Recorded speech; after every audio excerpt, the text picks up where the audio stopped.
Boink. And boink. All right, here we go. We are streaming. We are here. Hello. If you are listening in on the audio side of things, welcome to the Canadian Commie, where we talk about the decline of Western civilization, the decline of the Western Empire. If you would like to join into the conversation, I do talk to people on my YouTube stream that is happening simultaneously here. Head over to thecanadiancommie.com. It'll bring you right to the live. We live stream 6 to 9 p.m. Eastern Standard Time, Tuesday, Wednesday, Thursday. Trying to expand that streaming time, trying to make this a more permanent thing that we're more permanently doing. So please consider donating to patreon.com/thecanadiancommie. Thank you so much for being here, everybody. We're so glad to see you. Today is going to be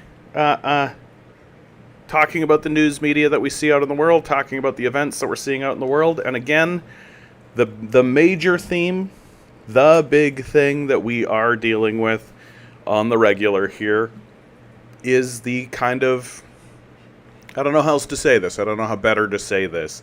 The delusion, the mass kind of illusion that we have that now that it's Kamala and Tim Walz, now that it's the Democrats, now that we're in this position, somehow things are better. Somehow things are going to improve. Peanut Butter Beatrice, good to see you. Howdy do to you as well. The reality, and you guys, as you've been tuning in here again and again, and I thank you so much for being here. Bless each and every one of you for coming on in. You guys know my position. You guys know what the show is about. You know what I'm going to say, right? The Democrats and the Republicans are allies. They work together in order to enact capitalist ideas and capitalist principles. And those capitalist ideas and capitalist principles work against the interests of the working class. That the Democrats are going to be willing to give a 0.2% increase over 10 years on some pet project in order to garner them 5,000 extra votes in the District of Columbia to swing that district Democrat instead of Republican. Right? They're willing to play this game of, well, it's at least it isn't a Republican. Well, at least it's not nothing. Right? That's the game that the Democrats are playing. Of course, that 0.2% increase over 10 years is easily reversible and often is reversed by Republicans when they come into power, resulting in, what? A net gain of nothing. Right? So really, the populace is essentially just biding time while the empire enacts its actual agenda and the actual purpose that it's actually designed to actually do, which is to extract as much wealth from people as possible and then abandon them as quickly as possible. That while you're dickering around with the 0.2% increase over 10 years, while you're dickering around paying attention to these Democrats as if they're actually going to help you, they are working with Bill Gates, Warren Buffett, Elon Musk, Jeff Bezos, in order to extract as much wealth as they possibly can from you. That they're getting you all wound up about, oh boy, they're going to lower my health insurance by 1% over 10 years, while your wages continue stagnating, inflation continues eating away at your wage, so it's actually in decline, and your productivity increases. So they're extracting more value from you year over year while pretending like they're interested in helping you. And that the major difference is that the Democrats are better at acting like they give a shit about you than the Republicans are. That the Republicans are very openly just a party of work harder. Just work harder. Just work harder. Just work harder. That's all you have to do. Yeah, the riches and the gold and the glory are right in front of you. You just need to work harder. Whereas the Democrats are willing to tilt their head slightly to the left and go, oh, yeah, you're right, there are systemic issues. There are. Yeah, you're right. Vote for me instead of my ally. And so the solution that we offer here at the Canadian Commie is that we acknowledge the reality of that we stop pretending, that we break through the delusion, that we break through the imagined reality that's in front of us, and we start grappling seriously with what reality actually is and what reality looks like, and start talking seriously with one another about how to move forward, separated from this fake, ridiculous electoral system that was erected by slavers and monarchs in the first place.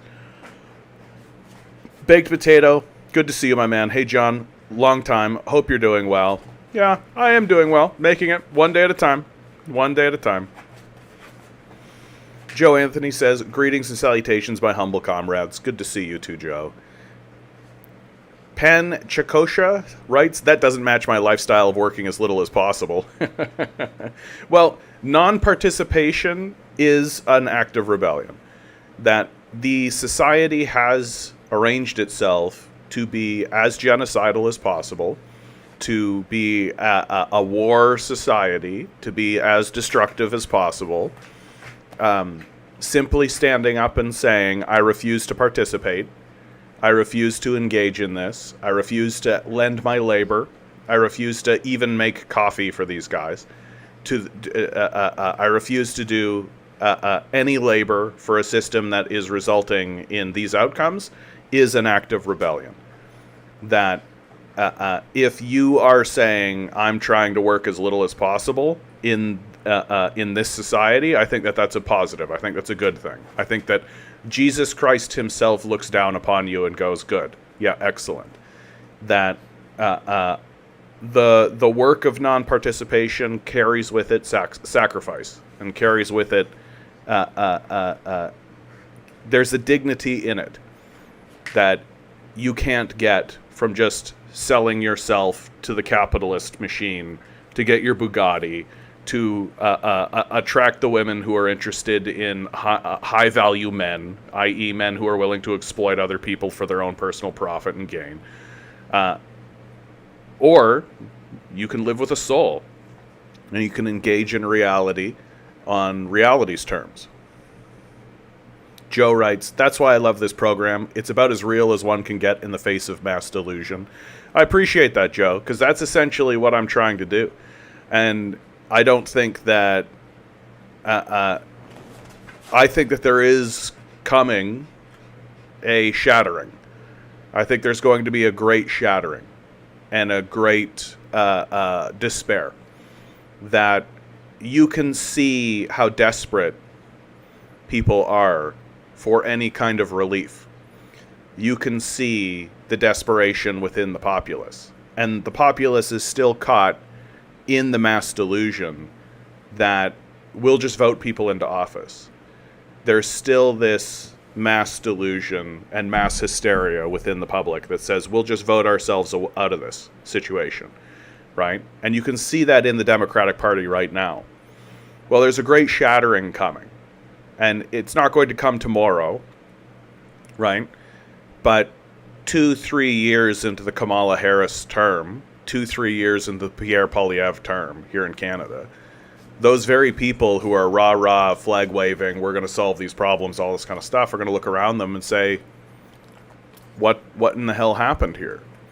Why has nothing gotten better? Why has there been no improvements to our quality of life? What has happened here?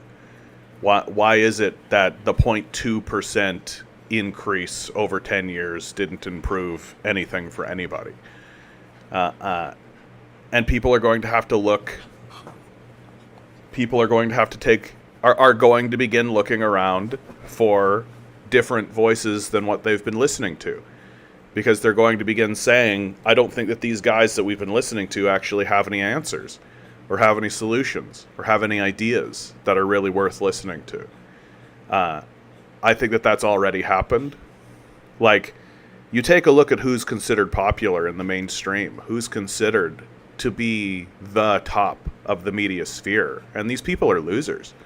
These people are total jokers. And as they get more and more disconnected, from reality. And as reality continues to assert itself, people are going to become more and more disillusioned and more disenfranchised. And you can see that more and more as time moves forward. Peanut Butter Beatrice, I predict something major will shift in the next 5 years. I mean, for goodness sakes, like, climate change alone. Like, I know at the capitalist job that I work at, the grounds were flooded. And we're already seeing and already experiencing more dramatic flooding. Meanwhile, our leaders are just dead in the water. They're just not doing anything of note or anything interesting at all.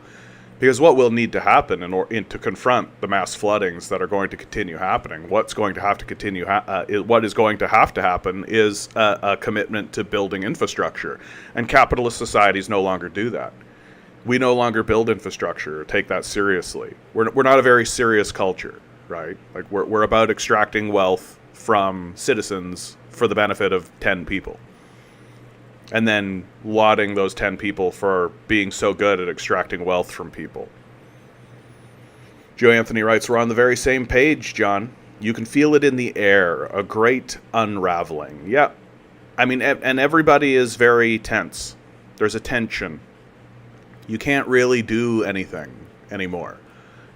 Every little tiny thing that you do, you've got to really, like, going out for dinner means checking your bank account. Right? Like, buying tickets to a show means checking your bank account. Right? Doing literally anything in the world means that you are mentally and spiritually connected to the idea of, oh boy, I hope I can afford this. Even if you have a lot of money in your account, even if you have a lot of wealth, even if you're doing very well, there's no relaxation. You're always on edge. You're constantly thinking about it, right? It's always in the back of your mind. There is no such thing as release or relief from this overmindish quality that exists in our society. The overmindish quality of your bank account. Like, it's so charming that we talk about other nations with this like Animal Farm-esque quality of speech. Oh, it's 1984. Meanwhile, literally every single day you think about your bank account, and every purchase you make, you think about what's going on in your finances, and there's no relief from it all, and it's just been completely normalized. You think it's the most normal thing in the world to constantly be thinking about these fake money dollars that don't actually matter at all. Peanut Butter Beatrice, things fall apart, the center does not hold. Eggs D writes, the shattering is coming. Jeff, good to see you, Jeff. Did you hear about Colombia cutting off coal to Israel? That's 5% of their production used to go to them. I actually have a lot of articles here about Israel today. I think that Israel's in a really, really bad spot. I'd like to start with a bit of positive news today, of course. Tech billionaire Mike Lynch is missing after $18 million yacht sank off Italian coast. Ocean 2, billionaires 0. Yeah, get completely wrecked, Mike Lynch. Yeah. These guys need to stop going out into the ocean with their super yachts and their submarines and all of this. Right? Like, what happens to these guys? Right? And I'm surprised it hasn't happened to Bezos yet. Right? I'm surprised it hasn't happened to Bezos yet. These guys believe that they're invulnerable. They don't have respect for anything. Right? And they certainly don't care about the uncaring power of the ocean. Like, the ocean is an enormous and powerful force that will consume you if you don't respect it. And these guys don't respect anything. They don't respect people, certainly, and they certainly don't respect nature. We can see that in the climate change crisis that we're undergoing right now.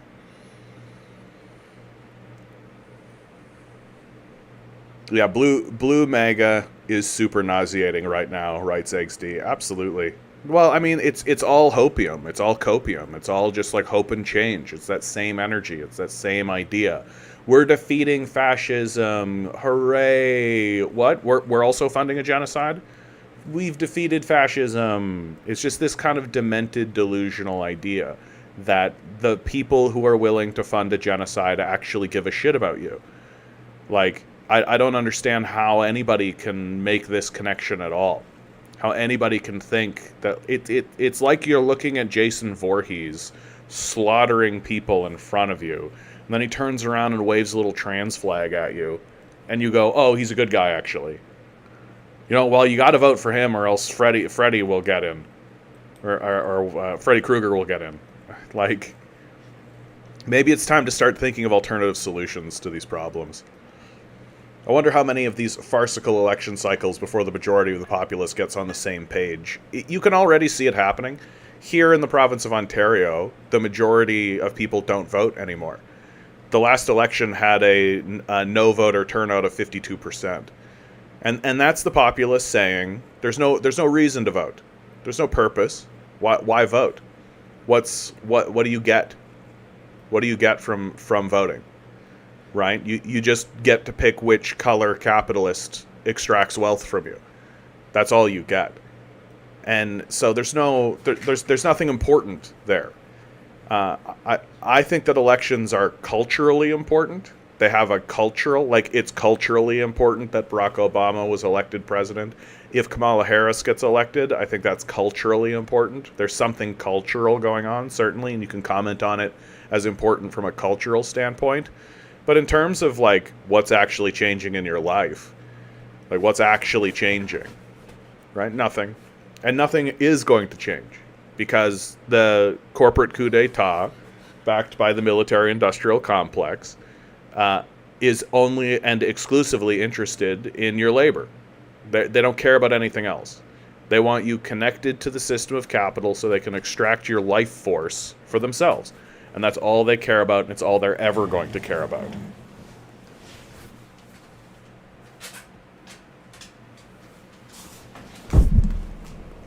And I think the most ridiculous thing that you see amongst the blue MAGA crowd is how they take hostages, right? Is how they'll hold up specific groups of people and say, we need to protect these very specific groups of people from the Republicans, while they actively massacre and murder people overseas. Like, it's just wild. Like, Obama can literally destroy Libya. Biden can literally destroy Gaza. We don't give a fuck at all. But as soon as it's about the blue team or the red team, then suddenly they're holding a trans kid in front of you, right? I'm meant to believe that these people genuinely care about the lives of these people while they actually fund a major massacre overseas. It's just wild. Austin, good to see you. All political BS is nauseating. Libs here screaming devotion to Trudeau, and Khan thinks Pepe is their savior. It's gross. Yeah. And the truth is that Pierre Poilievre, he's not going to change any of the policies that the Trudeau administration has. Right? He's not really going to, like, if anything, he's just going to entrench austerity on the populace. Right? That's going to be his major goal. Because Pierre Poilievre is a landlord. Like, I don't know why everybody is turning to a landlord and saying, "Oh, Mr. Landlord, please lower my rent and make housing affordable." Like, what are you talking about? A landlord is never going to do that because he's completely interested, and you can already see it in the way Pierre Poilievre talks about it. Pierre Poilievre is already doing an apologetics tour. He's already going around talking about how he, well, when I get into office, it'll take a long time for housing to come down, and we've got to work on it, and maybe in 5 years and all that. You can already see him. He's already doing an apology tour, right? And the reason why he's doing an apology tour is so that he can convince these gullible people who are voting for a landlord to lower rent. It takes time, you can't just pull the trigger. You got to make sure that, there's a lot of effort so that by the time Pierre Poilievre is out of office, which 2 terms, right, 8 years, it's pretty standard, maybe then everybody will go, hey, wait a minute, wait a minute. But by then he's already run off with the wealth, right? These guys are grifters and con men, and that's all they are. They're not anything else. And by buying in to this ridiculous, absurdist game of electoral politics, as if these people are not allies that work together to accomplish goals collectively for the benefit of capital, is just delusion. It's just magic, right? And it doesn't make you a better person. You don't have the moral high ground when you pick the good cop, right? Like this is my primary and major critique of Noam Chomsky, right? That for all his accuracy in regards to his critique of empire, right? And we should thank him for his robust critiques of empire. His solutions were essentially vote blue no matter who, right? Because he took a look at the Republicans and said, oh well, that's an aberration. No, the Democrats are clearly, but he just refused to acknowledge that the Democrats and the Republicans are allies, that they work together. And it's sort of this odd blind spot. And he would say things like, well, then if you don't vote for the Democrat, then the Republican's going to get in. And it's like, so how is this a democracy then? Right? Like, how is this anything other than hostage taking? Like, all you're doing is articulating the strategy, the good cop, bad cop strategy. Well, if you don't sign the confession with the good cop, then you won't get the donut. And then the bad cop will just beat the confession out of you. So you might as well sign the confession and get the donut. Like, what kind of democracy is this? What kind of choice is this? And there's a big part of me. There's a big part of me that really does start to think, as horrible as it is to say out loud, that maybe it is time for America to start tasting what they've been doing overseas. Maybe it is time for America to start looking at themselves in the mirror and start actually realizing, oh shit, like this is who we are. Like we're not actually better than this. That this is our culture. This is what we do. This is how we are. And we're seeing it in our day-to-day lives.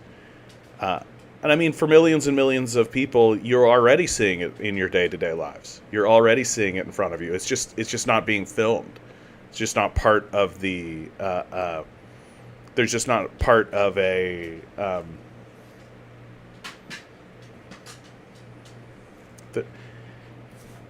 it's just not part of the discourse, right? Just like homelessness is invisibilized, right? So too is the reality of being a corporate military state, which is all America actually is. Jeff writes, elections are a farce. We never get to see all the candidates on a stage unless you have money and big dollar donors. They don't represent us. They represent corporations. Exactly. Lawnmower Man, good to see you. Yep, just like they're turning to a cop here. Yeah, Kamala Harris is a cop. Like, that's what's so embarrassing about it. She's literally a cop. Joe writes, is it fear that keeps people clinging to it all? I mean, yeah. Like, people are desperate to find a solution and they don't know what to do. And they really want to believe. Like, they want to believe that the system of electoral politics, that this is the greatest democracy in the world. And yes, it's messy, and yes, it's muddy, but this is the best that humanity can do. And anything else is total authoritarianism and dictatorship, right? That if anything outside of this one particular system that was set up by literal slave owners, if you have any other system other than this one, then it's authoritarian and a dictatorship, right? So if you take a look at the Soviet system, the Soviet democracy, if you take a look at the Chinese democracy, you just declare it to be a dictatorship, and find whatever excuse and whatever reason you need to declare that to be the case. Then you never need to do any serious analysis or any serious reform. So I think it's a little bit more than fear, right? It's a little bit more than fear because fear sort of implies that we know something could be done differently, and we know something could be changed, and we know that that could be done, but we're too afraid, we're too shocked, we're too all this kind of stuff. No, I think the propaganda works. I think it's the reason why it's done. I think that people genuinely believe that the system that they operate under, America's the greatest democracy that exists in the world, right? Like that kind of thing. And I think there's a lot of racism, xenophobia, Western chauvinism in the conversation. And that it becomes very difficult to have like a serious conversation about, you know, what systems work and what are the outcomes that we like and all this kind of stuff when you have people who literally have an unspoken belief inside of themselves that we are better because we are Westerners. Not specifically because we are white, but like manifest destiny and the supremacist outlook are firmly entrenched in the way that we view things. And so people hold on to this idea that, of course we can work this out, of course we can figure this out, we are superior, right? And nobody really wants to acknowledge that, no, you're not. Like, no, you're not. You're being completely clowned. Like, you're being totally clowned. These billionaires, these generals, right, the people who are at the top of your society, who are actually making the decisions in your society, are completely clowning you, and turning you into something that is no better than a feudal serf. And it's going to get really painfully obvious as these billionaires begin to go, oh, we can't make any more money in Seattle, so let's just abandon that place. Let's just extract as much as we can.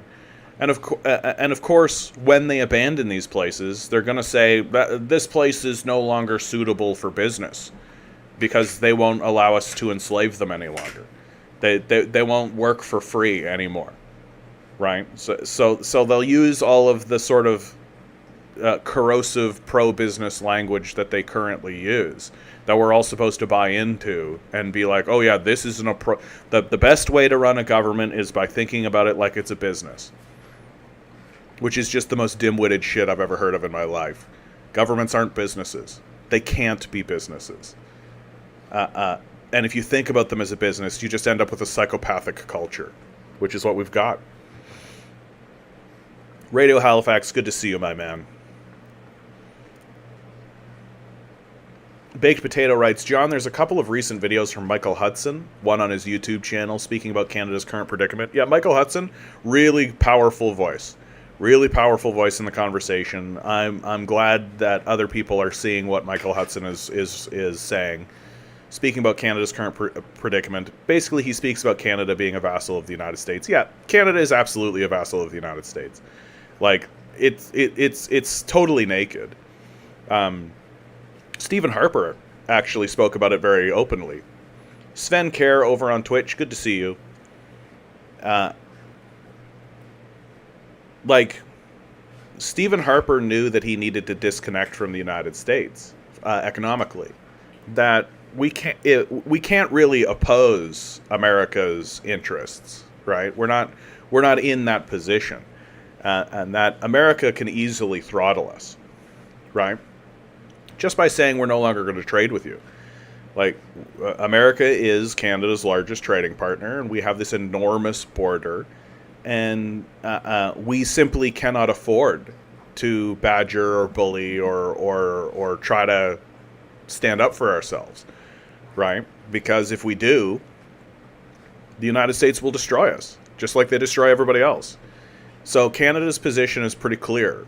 Our position is, at least they're not destroying us, right? Like that's really what it is. Just keep paying attention to the Middle East, keep paying attention to China, keep paying attention to Latin America, just keep paying attention to these places. We're just going to go along with it, right? Because at least they're not destroying us. And they will. Lawnmower Man writes, it's some kind of naive idealism. Childish refusal to acknowledge how bad things are. To be fair, I can see myself falling into that 20 years ago. I mean, I feel like we all did fall into that with Obama, right? Like I know I did. I know that when Obama was going around acting, running for president, there was this big sense of like, oh, here it comes. Here's the hopey changey. Here it is. Right, first black president. What a huge monumental shift for our culture. And then Barack Obama gives a major bailout to Wall Street, basically rewards them for collapsing the global economy, throwing millions of people onto the streets, destroys Libya. I mean, the destruction of Libya alone makes him easily, like, he's obviously a war criminal, like, very, very plainly. The destruction of Libya really, for me, was the moment when I was just like, oh, America has literally no credibility.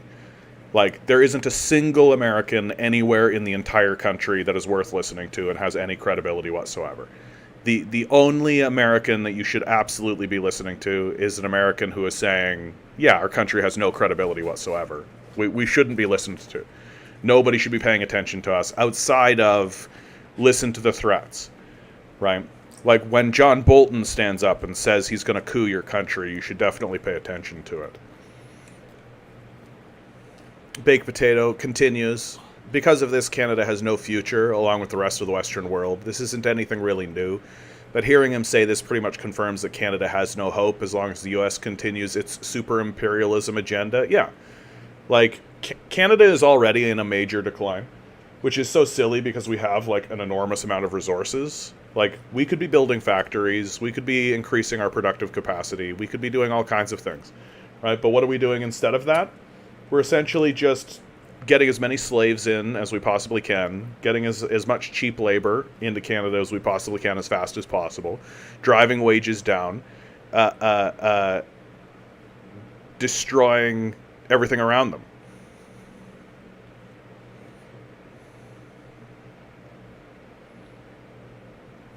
AK writes, sort of an odd question, AK. Raises a red flag, I have to be honest. Do you think the massive Jewish shift is going to impact the U.S. elections this year? Usually the Democrats will get like 75% of the Jewish vote. This year that number is going to be below 50%. I mean, I think it's going to be across all groups. I don't think it's specifically Jews, right? Like, I also think it's going to be like the Muslim population is not going to vote for the Democrats. I think you're going to see declines pretty much across the board. But of course, the Republicans are also deeply unpopular, right? Like, they're both fascists. So what you're going to see, the end result of that, assuming you're asking this question in good faith, the end result that you're going to see is you're going to see a massively low voter turnout, right? That the president and these seats are all going to be decided by essentially 30% of the public, more or less. That only about 45 to 50% of the populace is going to turn out to vote because of the deep unpopularity of both of these parties. And so half the population is going to make that decision, and then that's going to be cut in half again. So it's literally going to be like 25 to 30% of the populace that's going to end up voting for the people who are in power, because for most of the population, there's just no difference. There's just nothing serious there. And honestly, the further and further along this gets, like, the stranger and stranger the Republicans look, but also the more hysterical and belligerent the Democrats get. People, whenever I tune into social media at all on people who are arguing in favor of the Democrats, these people sound snide and arrogant. They sound utterly disconnected from even the most modest possible sense of base humanity. Like, you're not going to badger a vote out of me.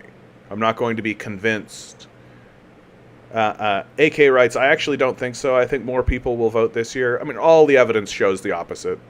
I mean, we'll see at the end of it. Like, proof's in the pudding, of course, and I'll recant my point, of course, if it ends up being false. But Voter turnout has been in decline for 3 elections now, and so I suspect that trend will continue. Like the Democrats are widely unpopular. The Republicans are even more unpopular.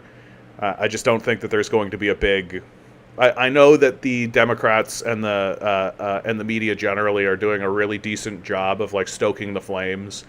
Get all the inspirational stuff out there. Like do your best, right? And the strategy that the Democrats are running with, which is this Republicans are weird strategy, I think is a good strategy for the Democrats. But I just don't see lots of people actually grabbing hold of this. Like, oh wow, they're actually gonna do something. So, since when? Like for real, since when? When was the last time the Democrats actually did something, right? And anytime they do something and then they pound on the pulpit about it and they scream their heads off, oh, like Obamacare, it's essentially a handout to the insurance companies.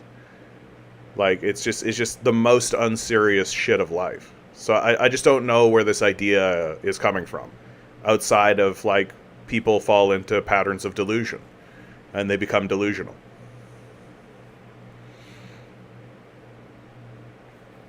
AK writes, how significant do you think a female president would be on a global scale? Insignificant. I think that it has cultural ramifications. I think it's culturally interesting domestically for America, especially like a black female president. I think it's culturally interesting, and that there are things to say about it culturally.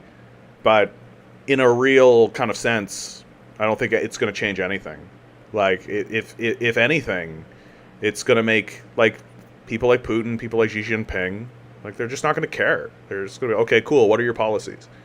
Oh, you're just going to keep massacring people and keep cooing governments and keep overthrowing everybody. Okay, cool. So same as always. Same exact game. Gotcha. So I just don't think it's going to be a change at all.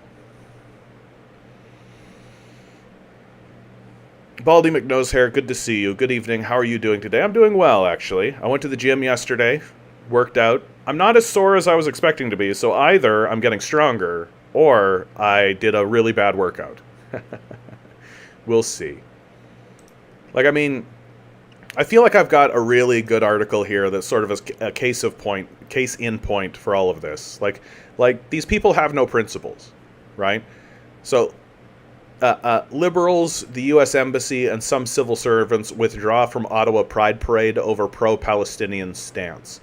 The Liberal Party of Canada is the latest major group to withdraw from the annual Ottawa Pride Parade after organizers pledged solidarity with Palestinians in a statement earlier this month. So, it's okay to be gay unless you're anti-genocide. So if you're against genocide, it's not okay to be gay. We're not going to support you in your gayness. That support came with strings, and it always did, right? What have I been saying on this channel for years and years and years? People need to actually, the LGBT community needs to become explicitly anti-imperialist, because if it doesn't become explicitly anti-imperialist, its movement will blow back. There will be a massive blowback that will happen on the global stage, because an LGBT movement that is pro-genocide will have the entire rest of the world population saying maybe it isn't okay to be gay. Maybe there is something fundamentally wrong with being gay. That if you're gay, you end up being a genocidal maniac. Looks like, right? Well, look at this society here. Look at how ridiculous it's become. Look at how clownish it's become, right? It's going around murdering everybody, and boys are girls and girls are boys. Maybe none of that's okay. So LGBTQ communities and movements must become explicitly anti-imperialist. And of course, they just have to accept that when they become anti-imperialist, they're going to lose support. They're going to lose support from the political ghouls who are essentially just using their position for votes. But the only reason politicians actually stand up and say it's okay to be gay is so that you'll vote for them. That's it. And the second the rubber meets the road, the second people are like, okay, cool, can you stop killing babies? Can you just stop murdering babies? they'll go, oh, fuck off.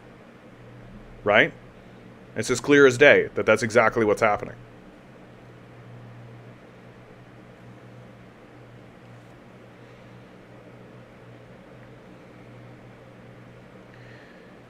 AK continues, do you think a second Trump presidency would be significant on a global scale, or do you think his 4 years would be insignificant?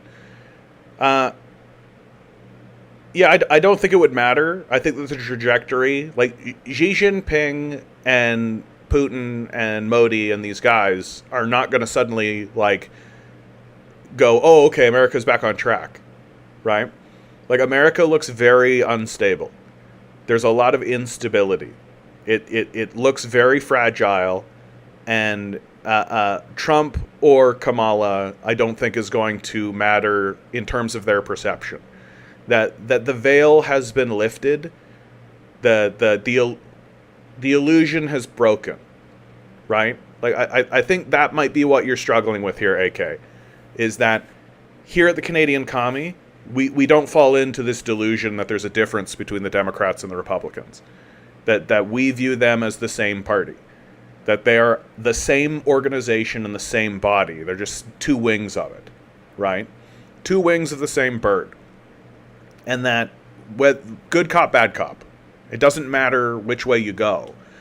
And that gets even more explicit and more obvious the moment you leave America, right? Like, maybe you can create some kind of argument, potentially, possibly, to say that in one county, in one district, maybe even in one state, there is a difference between a Democrat and Republican 0.2% in one direction, possibly, right? Like you like that guy wears a blue suit and this guy wears a black suit, right? Like so there's a difference, right? But once you get up into like global politics and into this global area, people do not view things on this hyper individualistic way. Right? States and leaders are not analyzing countries based on who got elected this particular election, right? Like, I really like that George Bush, so we're going to sign a 50-year trade deal. Like, that's just not how it actually works. And what the rest of the world is seeing is they're seeing a lot of instability. And America looks very unstable right now. Very, very, very unstable right now. And, yeah, I mean, Palestine is becoming a central issue. Do I have that map in front of me? You know what? I might actually pull that map up. Hold on, give me a second. Because I think that this map kind of tells you the truth about what's actually going on. Yeah, there it is. On the global stage. Right? For those of you who are just listening, it's the same map you've seen 100 million times before, right? The entire rest of the world, countries that have recognized the state of Palestine, is in the green. Okay? Who has not recognized the state of Palestine? I think you can guess, right? America, Canada, Mexico, Australia, and parts of Europe. And Japan, of course.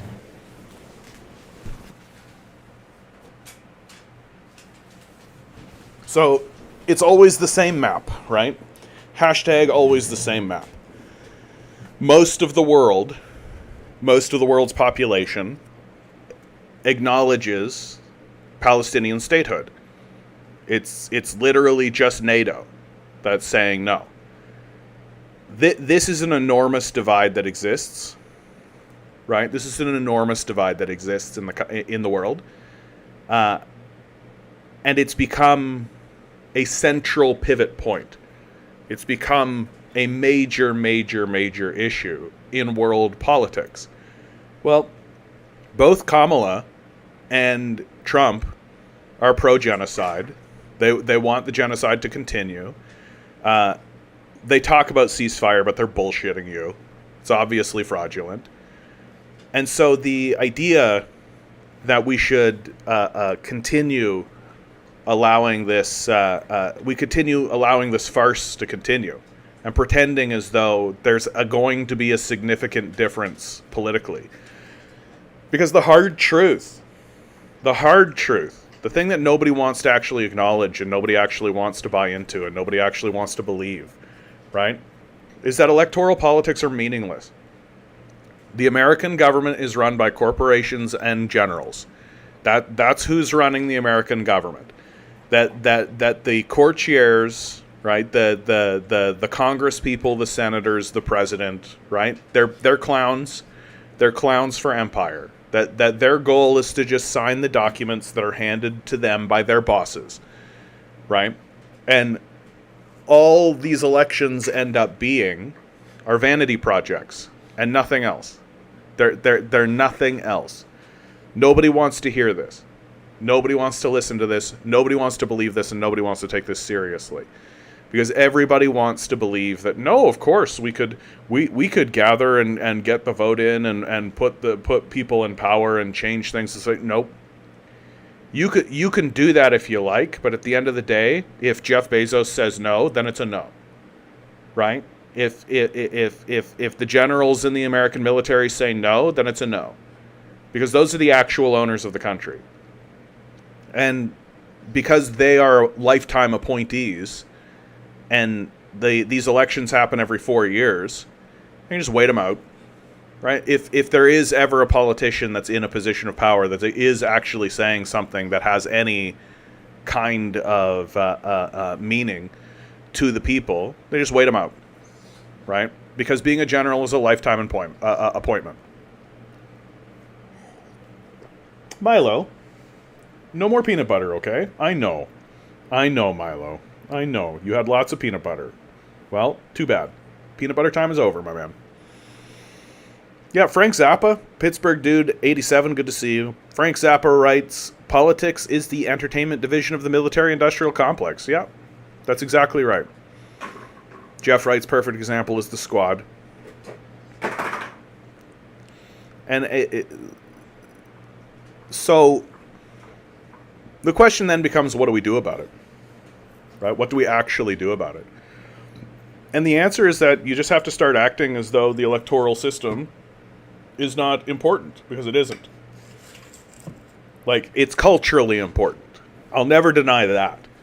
Right? I think it has cultural importance. I think that the fact that a guy like Bernie Sanders, for example, can say the things that he's saying and it's gaining a lot of truck is culturally important. It has cultural impact. It culturally matters. But do not fool yourself into believing that all of a sudden you're going to get health care. That's not a serious thing. That's not real. And it's culturally important that the Republicans keep calling the Democrats communists, even though it's a total joke. And incidentally, every single time a Republican stands up and points at a Democrat and calls them a communist, the entire rest of the world rolls their eyes. And it's just like, okay, just another sign of the decline of the Western Empire. Just another sign. Just a bunch of clowns who are not really serious, who are not really interested in resolving the crises that are in front of them. That if you take a look at what the rest of the world has done, the rest of the world is basically disconnecting from the empire, right? They're doing everything they can to disassociate themselves, to create alliances amongst themselves and trade negotiations amongst themselves. Well, that's what we have to do on the grassroots level. And not in order to take over the electoral system, because the electoral system is just a smoke and mirror show at this point. But to build actual resilient systems, workers' co-ops, to take over businesses, get yourself into a position where you can actually group up with your friends and say, hey, we're all part of this business, and this guy is getting old. Why don't we just say, hey, sell it to us. Turn this into a worker co-op. Like, that's just one example. But we cannot look to our electoral system as if it's going to do anything other than what it's doing now, which is extracting the maximum amount of wealth it can get from us and then abandoning us. For goodness sake, Chrystia Freeland was straight up at the WEF saying that the middle class in Canada needs to take a pay cut. Like, It's over. Like, it's completely over.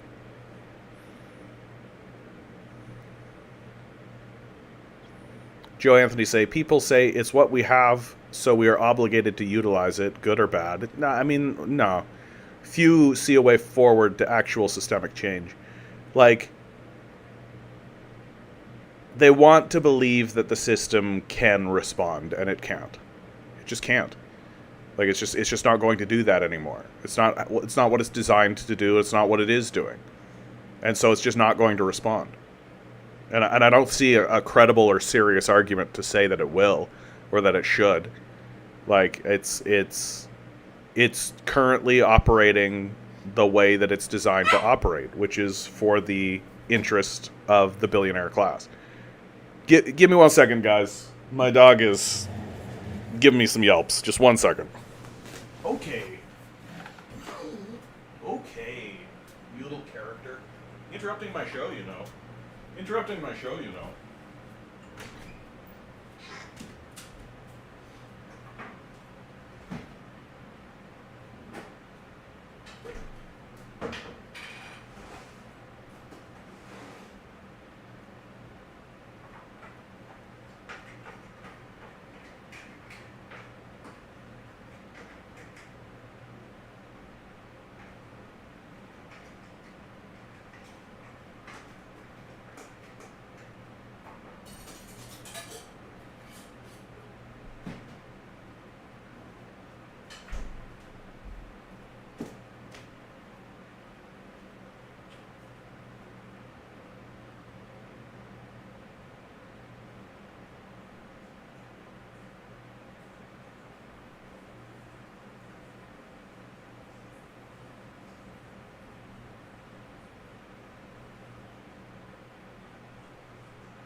Okay, what's that?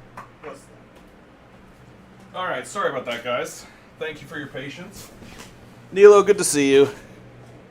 Good to see you guys. Thanks for sticking around. So let's pop into what is an article that I wanted to read right away. Let's just jump into the I mean, I think that this is just a funny article. This is just something that I've caught my eye. A little bit of levity. 77% of employees report AI has increased workloads and hampered productivity. Study finds. The rise in AI caused a mixture of excitement and fear as it becomes a standard part of our lives. Some say it's a risk to civilization as we know it, while others insist it will transform the way we work, live, and interact with one another. The part that is not debatable is that not only is AI not going away, it's on the upswing. You can get that tattooed. So it's important to develop a reasonable comfort around its use. I realize that's a tall order when there's so much is written about the uncertainty of how AI will affect your job. Several years ago, I wrote a piece for Forbes.com titled, How Artificial Intelligence is Preventing Cognitive Overload, Compassion Fatigue, and Job Burnout. The article was based on speculation from various experts about the optimistic expectations of AI. But scientific findings released today contradict those expectations and reignite apprehensions about AI's impact on employee overload and burnout. Global study reveals bad news about employee AI skills. The new global study, in partnership with the Upwork Research Institute, interviewed 2,500 global C-suite executives, full-time employees, and freelancers. Results show that the optimistic expectations about AI's impact are not aligning with the reality faced by many employees. The study identifies a disconnect between the high expectations of managers and the actual experiences of employees using AI.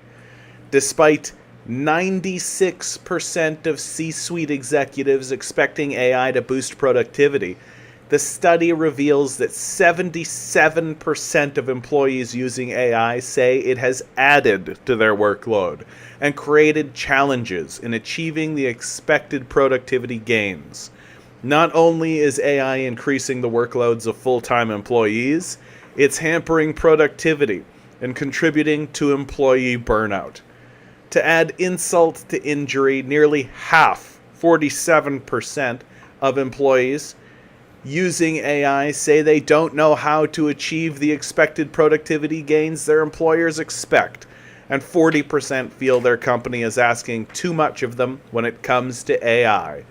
Workers are feeling the strain from rising productivity demands, with 1 in 3 full-time employees saying they will likely quit their jobs in the next 6 months due to feeling overworked and burnt out.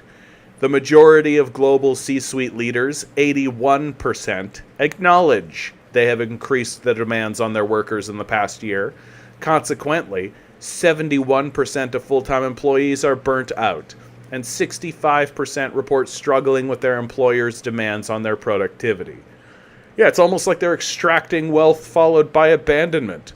Who knew? Freelancers are saving the workday. But don't be too quick to despair.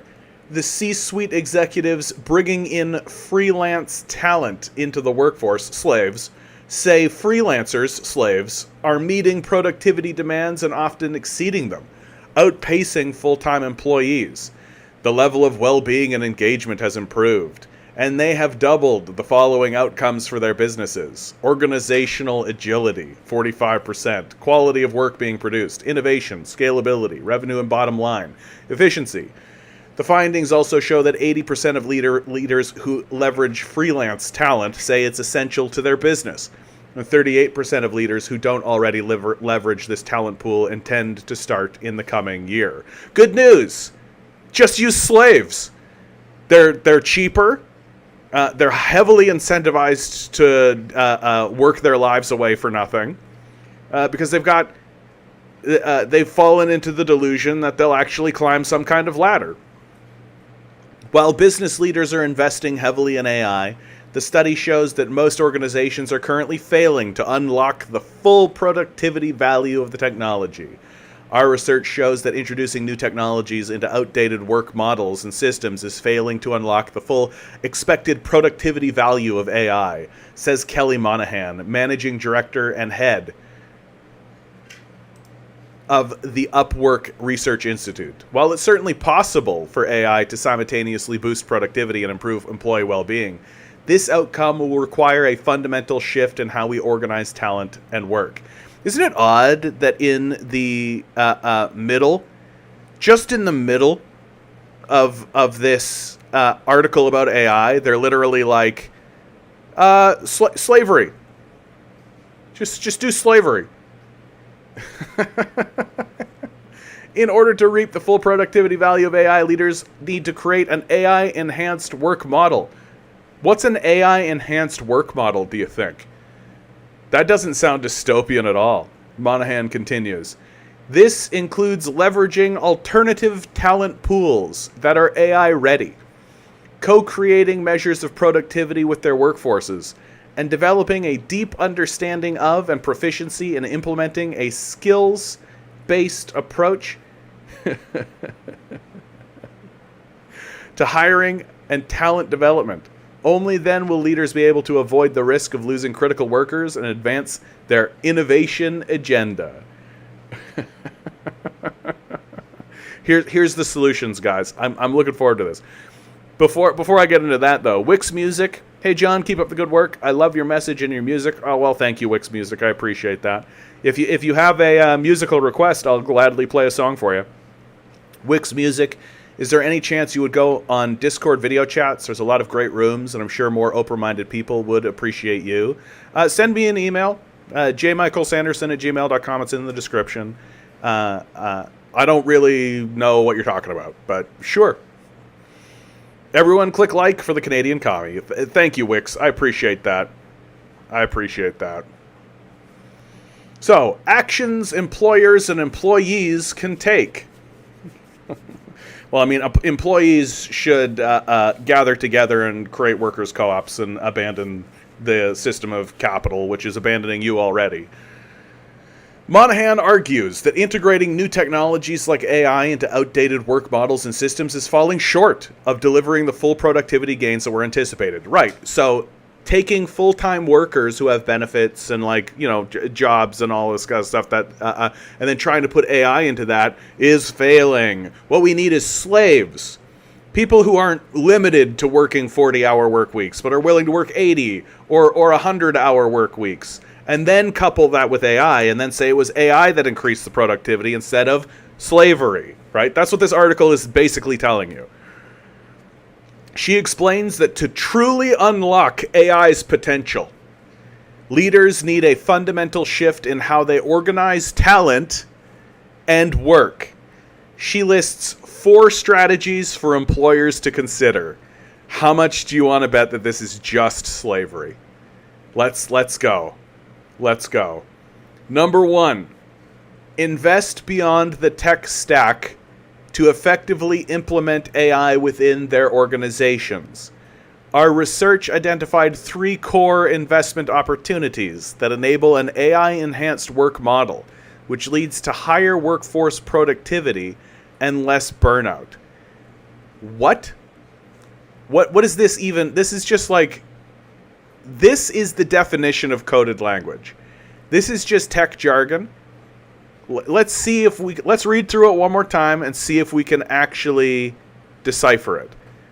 Invest beyond the tech stack to effectively implement AI within their organizations. So what does invest beyond the tech stack mean?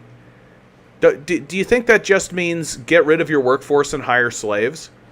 Because I think that's what I'm reading. Our research identified 3 core investment opportunities that enable an AI-enhanced work model. Which AI-enhanced work model, I think, just means get a slave to work 100 hours a week. Bring in outside experts, slaves, to help your workforce with AI projects. We found 48% of global C-suite leaders are using freelancers, slaves, to jumpstart a delayed AI project, and 39% said using freelancers, slaves, has doubled their innovation outcomes. Who knew? If you hire cheap labor that's willing to work double the hours, AI adoption is highest among slaves, freelancers, so don't overlook this talent pool. Nearly half, 48% of freelancers report being somewhat or highly skilled at using AI. Yeah, of course they are. Desperate people who are desperate for work in the field that they're interested in being a part of are going to lie. Yeah, sure, I'm totally happy working with AI, even though it's 77% of people that work with it say it's a burden. This looks just like an excuse to destroy your workforce and replace it with slaves.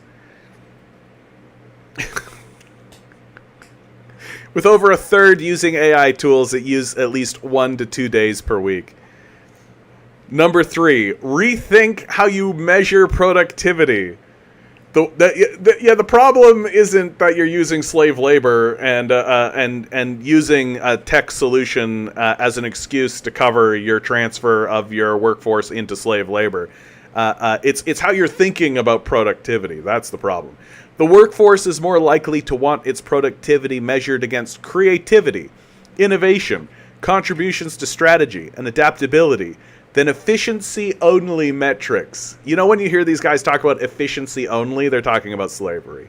Workers who report higher productivity and less stress are those actively involved in co-creating their productivity metrics. Oh, so just lie. Yeah, I'm super productive. Yep, I'm just chilling out productively. Like, this whole thing is a farce, eh? Like, this whole thing is just a total fucking farce. Start moving towards a skill-based hiring. workflows rather than relying on job descriptions to organize work. Doing so requires an investment in making your workforce's existing skills visible and then developing those skills that augment AI work. Our survey found that only 40% of leaders today have a high level of awareness of the AI skills within their workforce. Like, literally, what is this but training your workforce to replace itself? Right? Like, that's sort of the goal here, is to just get AI to be able to do all this work for you. Right? So the reason why 77% of people are finding AI to be a burden is because they're taking on training the AI, right? That they're training the AI to do their job so that they can be replaced. And now they're outright saying in front of you, what you need to do is hire a bunch of slaves that are willing to do 2 jobs at once, right? Do the actual job that they actually do, but then also train the AI to replace them, right? And what you need to do is you need to hire people who have the skill to be able to train the AI to replace them. That's what this article is telling you. They're doing it right in front of your face, but they're using this like couched, like instead of slaves, it's freelancers. Instead of outright admitting that what they're making these slaves do is train the AI to replace you, they're saying skills-based hiring. That's what it is, skills-based hiring. Monahan suggests that employees consider the following actions. Number 1, be empowered and encouraged to engage with AI by participating in AI training programs and providing feedback on AI productivity tools and metrics to help shape effective company strategies and goals. Every worker should now think of themselves as a critical part of R&D, rethinking how to best do their work and accomplish their goals in light of AI advancements. Yeah, you are a critical part of research and development. You're training the AI to replace you. That's what your job is now. You understand? They want you to both do the job you were doing, right? And then also be part of their R&D team to train the AI to replace you. That's what your job is now. Well, your second job. Congratulations. They doubled your workload. 77% of you think so. Number 2, embrace outside expertise to come alongside you to alleviate workload concerns and teach you how to best leverage AI. Freelancers, slaves, are demonstrating how AI can significantly boost productivity while enhancing well-being and engagement among employees. C-suite leaders are increasingly acknowledging that freelancers, slaves, play a crucial role in driving business success. Both employers and employees should tap highly skilled freelancers, slaves, to bring their specialized expertise and skill sets in AI, while fostering well-being, growth, and innovation in the workplace. My God, these people are being trained to train an AI to replace their jobs. And they're bringing in a slave workforce in order to expedite that process. That's what this article is. They're literally telling you that that's what they're doing. They're saying it in the most flowery possibly, that this will innovate the entrepreneurial spirit in the artificial... And 5 years from now, they're going to boot your ass into the streets. And they're just going to have a fucking robot doing your job. Which, incidentally, you trained that robot to do. Thanks.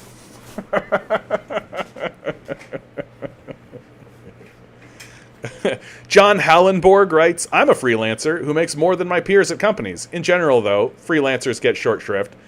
Good for you, John. Well done. You did it. DM, good to see you, DM. What? Slavery is part of current-day capitalism? You don't say. Nilo writes, Noah from Midwestern Marks has been doing Discord call-ins lately. Maybe you should call in, John. I don't actually know how to do that. Like, I'm old. What are you guys even talking about? Like, what's a Discord call-in? For real. Like, I know that Discord exists. I use Discord. But, like, how would I call in? Like, what would that even look like?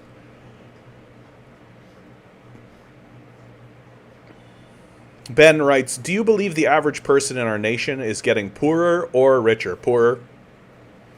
Like, poorer. And I mean, all of the evidence shows you that's the case. Literally any time we look at it. Nearly 1/4 of Canadians will use food banks in the fall. Not a sign of a prosperous society. Right? On homelessness, no one seems to have a full grasp of what we're up against, right? When homelessness is going up, when food bank usage is going up, when wages are stagnating, while inflation is going up, everyone's getting poorer. Like, that's just like the hard reality of what it is to live in the system and live in the reality. Yeah, rent's going through the roof, housing's going through the roof. Like, in every metric that actually matters. But that's why whenever anybody wants to report on how good the economy is doing, they talk about the GDP, right? Which is a terrible way to measure prosperity. Because all of your GDP is getting sucked up by five guys, right? All of the growth is just getting sucked up into the capitalist class.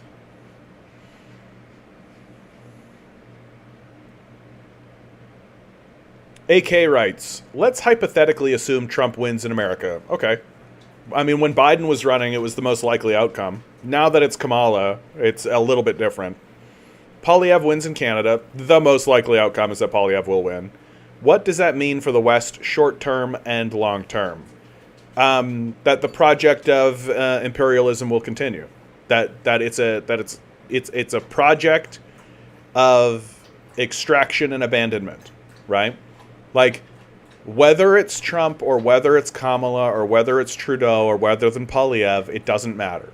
The project of capital, the project of the actual owners of the actual society, is to extract as much wealth out of the society as possible, and then the moment they can't extract any more wealth, to abandon you. That's the strategy. It doesn't matter if it's Trump or Kamala or Trudeau or Poilievre. It doesn't matter. Those people are just the face of the operation. Their job, their entire job, is to make sure that you allow that all to happen quietly. That's their job. And if they can't allow that to happen quietly, then they'll just send cops at you. Right? Like, that's their job, is that when there's disruption, they allocate resources in order to send cops. Like, that's actually the entirety of their whole job. They exist to protect the system of capital. That's why I say that all elections are vanity projects. All elections are vanity projects. There is no such thing as an election that has, in the West, that has an outcome that is going to be positive for anybody. Because the system that exists within the societies supersede those electoral results. Like, just because this person gets replaced by this person, well, the only reason they're in the position they're in is because they're both pro-capitalist. And so the capitalist agenda is going to unfold. And the only true difference between these people are that, you know, that this group of people needs to, like, I gained my support to get my position because I grouped with this group of people who are all pro-capitalist, and they want me to get really hard on crime. So I'm going to say I'm really hard on crime, and then when I get into power, I'll pass some piece of legislation in order to convince these people that I was tough on crime, and then they'll all be like, "Ah, he was tough on crime." But it's irrelevant. It doesn't actually matter. It doesn't change their lives at all, right?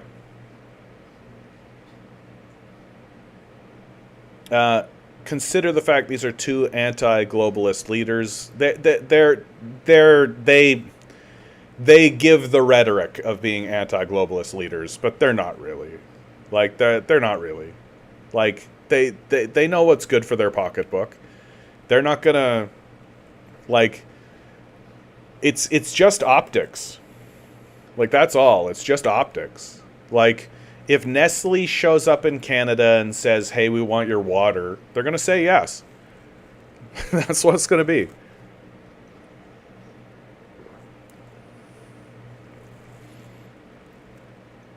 Do you think it could help end the Ukrainian-Russian war, Trump's presidency? No. No. Like, AK, you're just, like, caught in this idea. Like, maybe Trump will stand up and say, we gotta end this war. And he'll say things like, if you voted me in, if I got into it, I would end that war in a day, right? I'd do all, blah, blah, blah, blah, blah.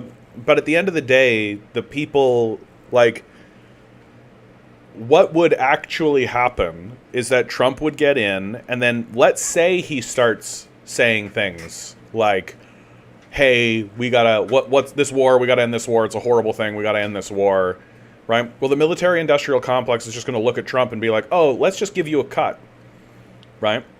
Because what the Ukrainian-Russian war is all about, and what the Gazan war is all about, right? What all of these conflicts are all about is funneling your tax money into the hands of arms dealerships.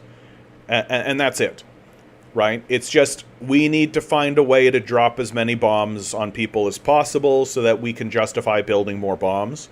And who's paying for those bombs? You, right? And so what'll happen is that Trump will come in and he'll start talking the game, right? And then somebody will look at him and be like, hey, do you just want a piece of Raytheon? And Trump will be like, yeah. And then he'll be like, okay, cool. So here's a piece of Raytheon. Shut up. And Trump will be like, great, thanks. And he'll shut up. Because Trump knows what's good for him, right? Like the idea that Trump actually has, like, principles is what's so kind of funny about this whole conversation, right? Trump likes money, and that's what he's gonna do.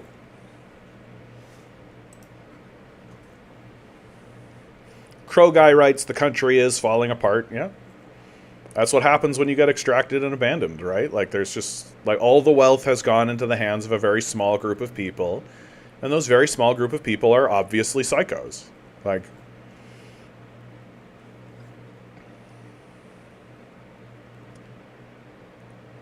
if we continue to get poor, what will happen to the country in 10 to 15 years? Okay, Ben. Like, I feel like you've heard me talk about this before. Like, Ben writes, I don't see a socialist revolution coming in the West anytime soon, unfortunately. Yeah, no, that's not going to happen. Like, let's say there was a powerful force that was able to be revolutionary and actually overthrow everything, right? Well, the result of that would be that the country would fracture, which my position actually is that the most likely outcome as we move forward is that the country is going to break apart. If you take a look at what happens to empires when they decline, when empires decline, they collapse. That's what happens. That they break apart. They balkanize, if you like. When the English Empire fell apart, it broke apart.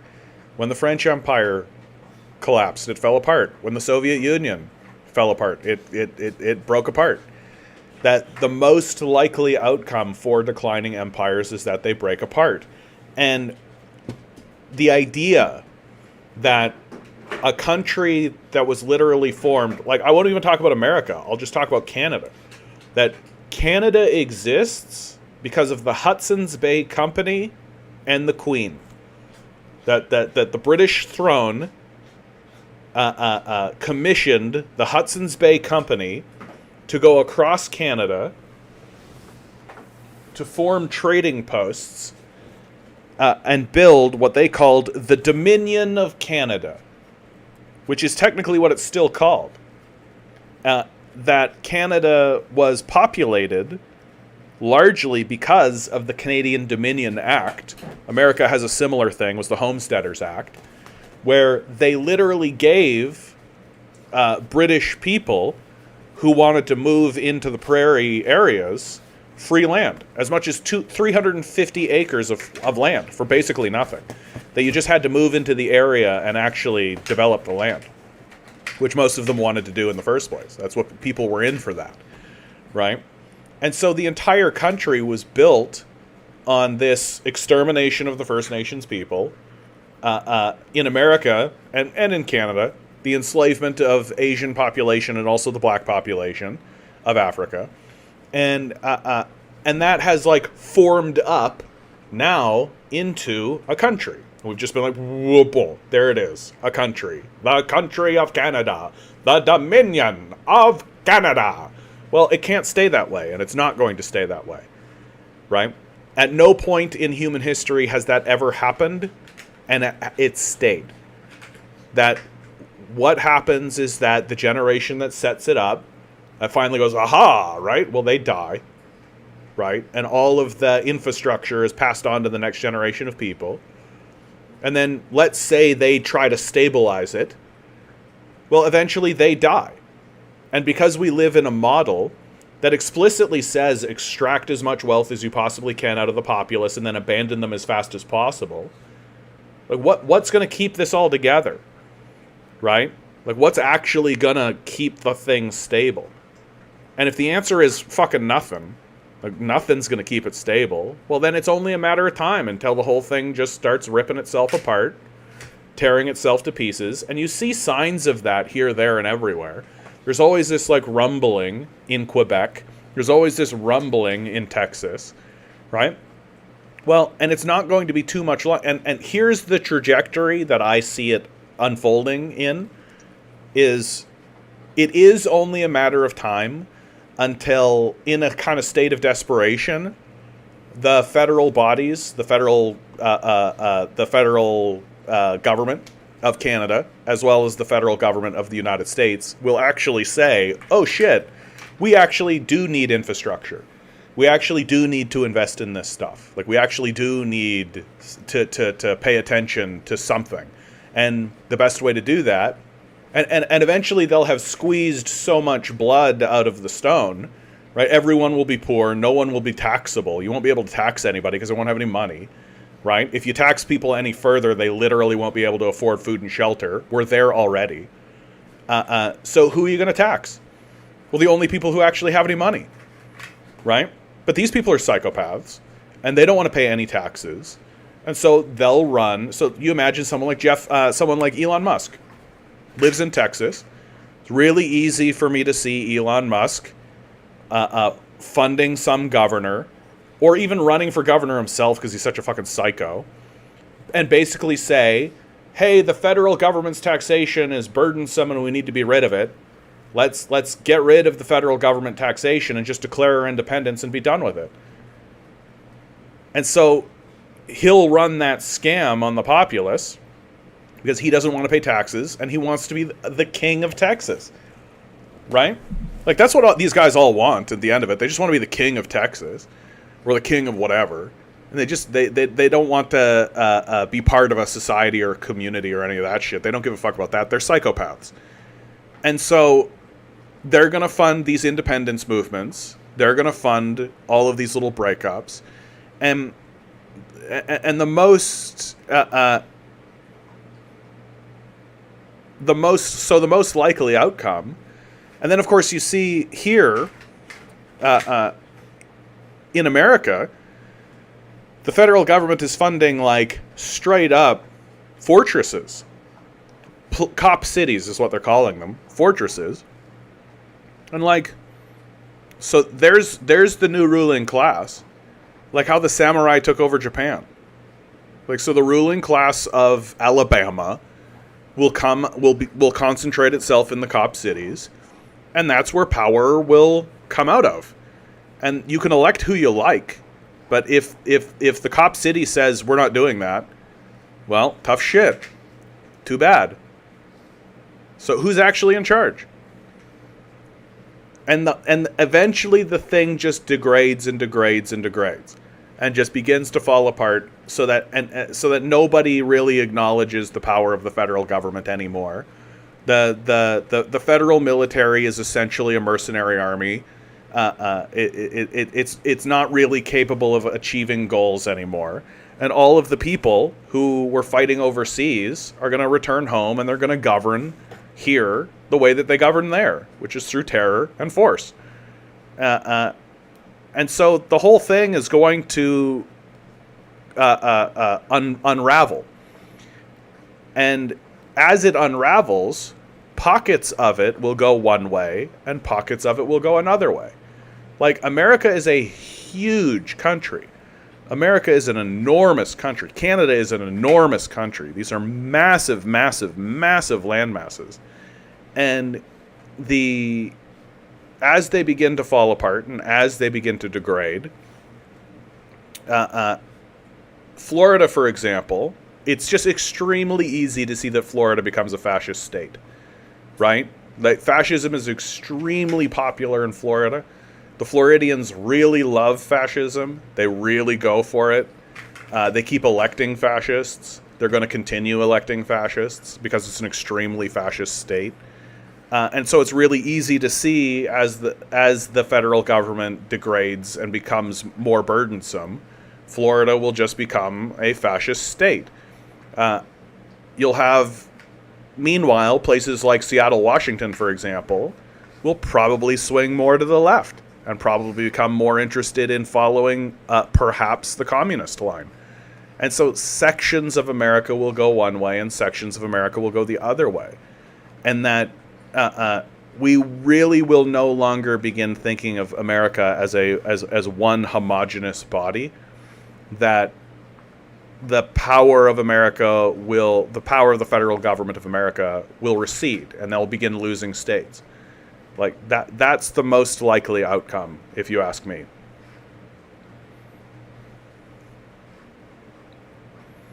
Sweetleaf over on Twitch, if you want to be taken seriously, stop getting on board with every progressive movement that enters the conversation. None of it is genuine.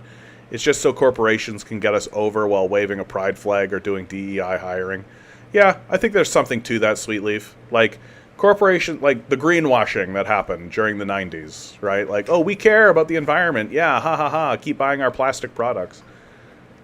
AK writes, I personally think not only does Trump end the wars, but he also will start an economic war on countries that try to de-dollarize. And it will lead to the failure of the BRICS ambition for a world currency. So the BRICS don't have the ambition for a world currency, first and foremost. They've been very explicit about that. Most of the BRICS nations understand that currency isn't real, money's not real, that it's just a useful tool for them to communicate certain things with.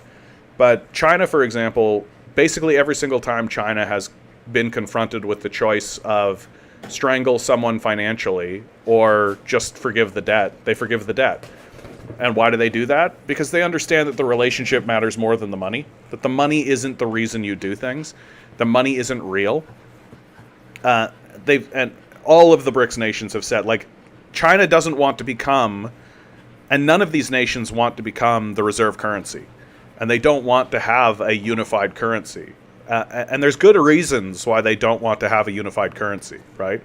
China and India and Russia do not want to have a unified currency with one another, right? Because a unified currency, like, that puts a lot of power in the hands of the people who are responsible for maintaining that currency.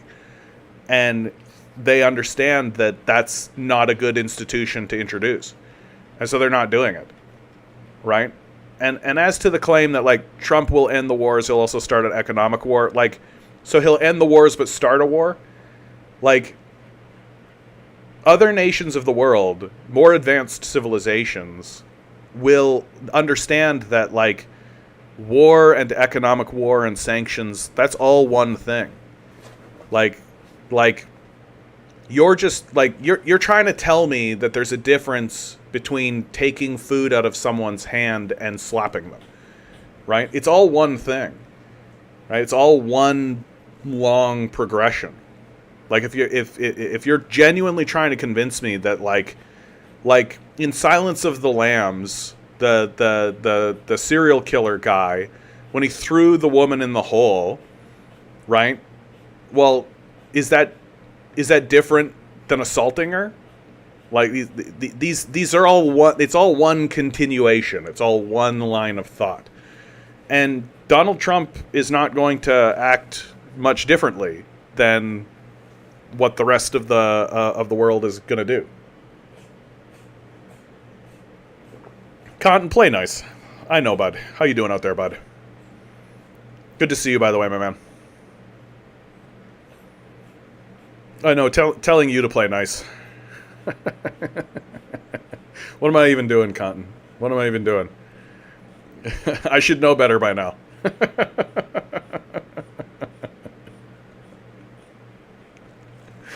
I know that all of your comments are being censored, Cotton, so I value and appreciate you as a person. I'm glad that you're out there, my man.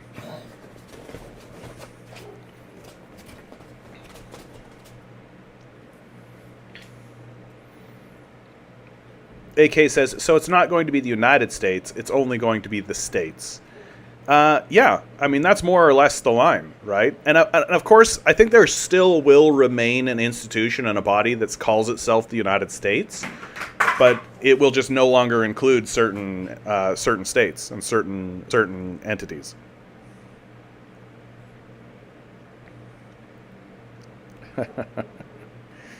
Sweetleaf, maybe don't write things. AK writes, Trump is ultra rich. He has 10 grandchildren, a big family. Everything he has been put through, running in politics has not benefited him. He has gone through hell. So the idea Trump is also part of this elite cabal, I don't buy it. He almost got shot in the head on live TV. Yeah, I mean, I actually think that that's been a big... All of the reports that we're seeing, by the way, that I'm seeing about that moment, shows that Trump has pretty major PTSD about this. That he keeps watching that footage. Because I think that that's the moment it became real for him, like real in a real way. That I think the primary driving force behind Trump's ambitions and Trump's ideas is boredom. That he essentially comes to the end of his life, has done television, has done like WWE stuff, has built buildings, has been a realtor, and he's kind of just saying to himself, what's it all for, right? Like, we all do.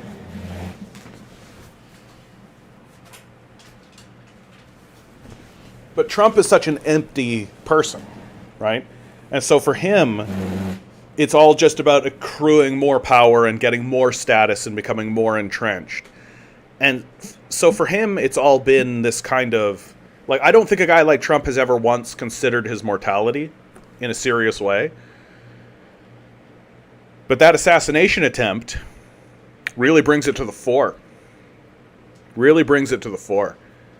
And I think that the major reason Trump pursues the line that he's pursuing is out of boredom, which is, there's a philosopher by the name of Kierkegaard that said boredom is the root of all evil. That we here in the West say money is the root of all evil. Well, if you live in a society where money has been de-emphasized and you're actually talking about really what is human nature all about and what is humanity all about, then you come up with ideas like boredom is the root of all evil. And I just think a guy like Trump basically got told and mocked and told that he couldn't do it. And he took it personally. And so here we are. And I think that Trump's just in it for himself. Yeah, Trump hasn't even had an outdoor rally since then. He always used to do outdoor rallies, of course. Right? He got a taste of his own mortality. And he doesn't really... he doesn't really know how to deal with that, I don't think. Right? Like, I think Trump is a very, like, most people are reactionaries, right? Most people react to their environments. That's what most people are doing most of the time. That you're sitting there and then you get hungry and so you get up and you go eat, right? You're sitting there and you get tired, so you get up and go to bed, right? You are reacting. You are reacting to stimuli. You are reacting. You're not actually stopping and saying, wait, what do I care about? What do I think about? What are my principles? And you're not actually projecting. I shouldn't say you. You is a bad, but most people are not actually projecting an intention that comes from their internal self outwards. Some of the most brilliant people that exist in our timeline and in our society have done just that, where they have actually stopped. And some of the great artists are like this, where they are projecting an internal self outwards, right? But a guy like Trump is a reactionary. He's just reacting, right? And he's just following his kind of basest instincts and his base emotional self. And all he really knows is that he wants to be the president. And why? Because the president's the big shot. That's it. He wants to be the big shot. He wants to be the guy. You're fired. Like, that's what he wants. And I don't think it goes any deeper than that. Really. And he happens to exist in a system that rewards psychopathic and narcissistic behavior. That we live in a society where there is a prevailing religious ideology called capitalism, and that prevailing religious ideology worships money, worships the self, and worships chaos. Those are the three pillars of the capitalist death cult. And Donald Trump exemplifies that. He exemplifies the worship of money, the worship of the self, and the worship of chaos.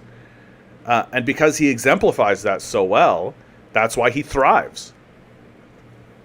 But he's never once really stopped and actually thought, what's it all for? Like, what is this reality? Why are we here? What is life about? Why do we exist?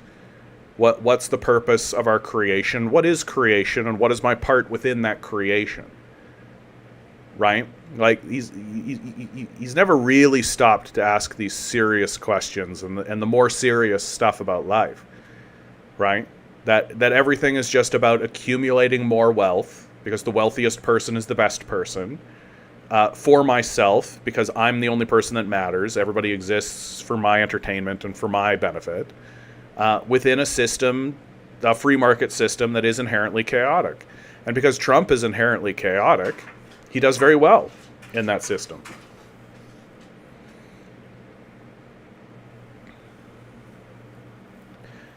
Sweetleaf says, what is the point of bringing up this PTSD thing? Is it an insult? No, I think it's serious. I think it's a real thing.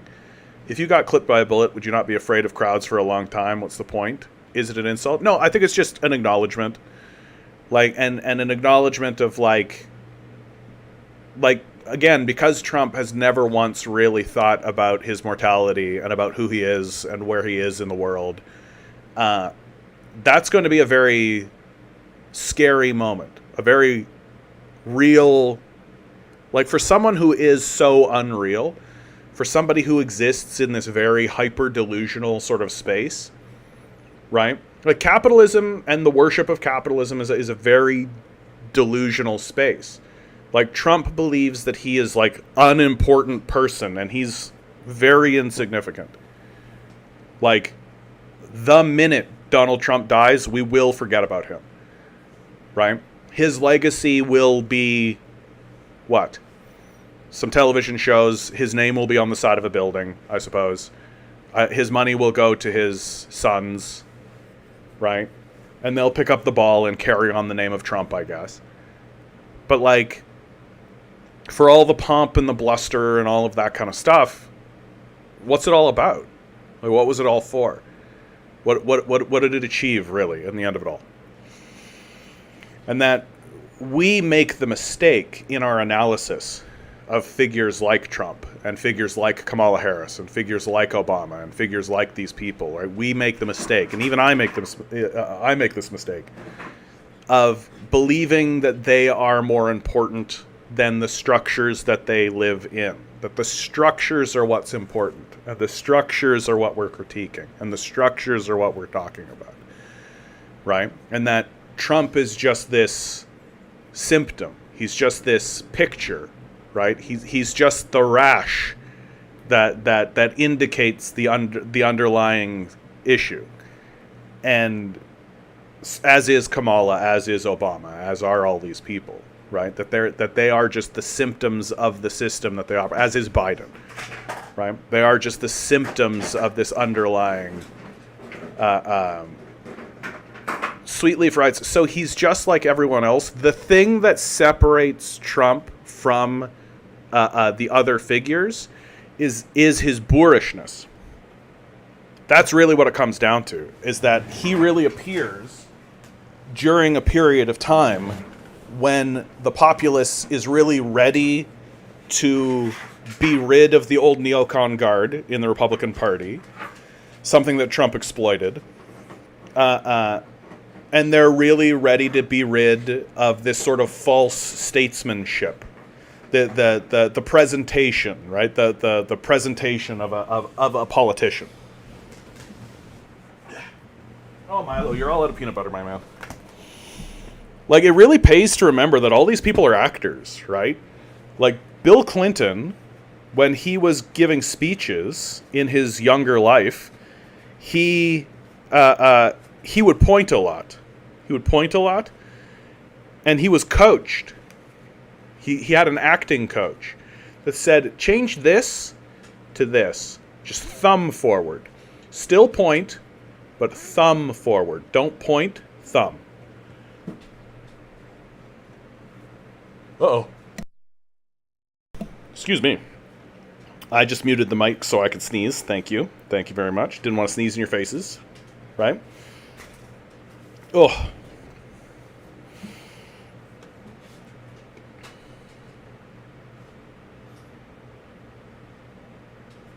Just give me a second here. Oh, yeah.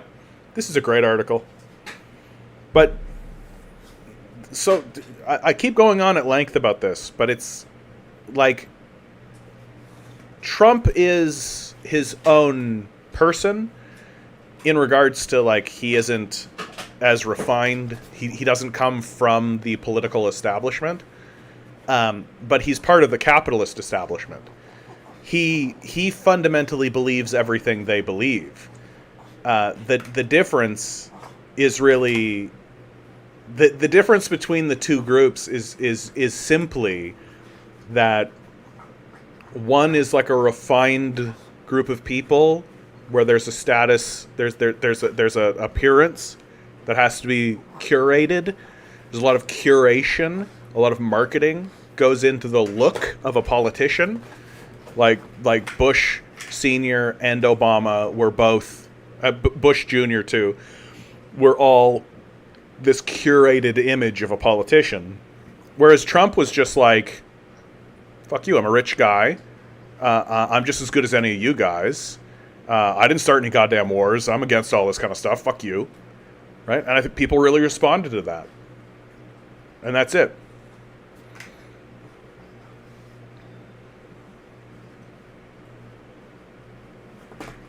AK said he told Elon Musk directly, I'm going to get rid of the EV tax credit, which is huge for Tesla. Musk still supports him. That's the difference between them. I mean, yeah, like there's like little vanity projects, but it's just like, it's not going to have these big impacts that you like. So, pivoting away from Donald Trump,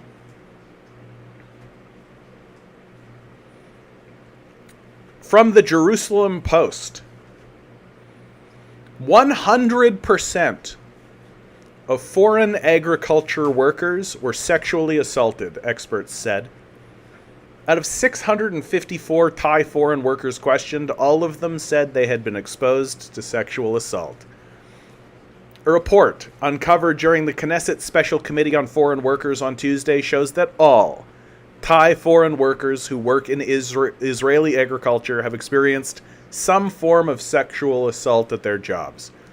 The report, compiled by immigration expert Dr. Kahil Kurlander and Dr. Shahar Shoam, detailed that out of 654 Thai foreign workers questioned, all of them said that they had been exposed to sexual assault. The state of Israel has abandoned these women. Kurlander said, a woman that wants to complain has no clear course of action. If a foreign worker is required to quit her job due to a complaint she filed, she is also, in fact, losing her place of residence, noted Shiri Levran, the commissioner for the rights of foreign workers in the economy ministry.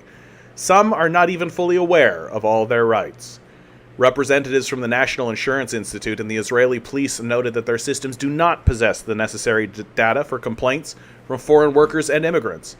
We have data for complainants who are not Israeli citizens, but that might also apply to tourists, a representative from Israeli police stated. According to the rep, some 4% of the 25,494 sexual assault complaints since 2017 were filed by non-Israeli citizens.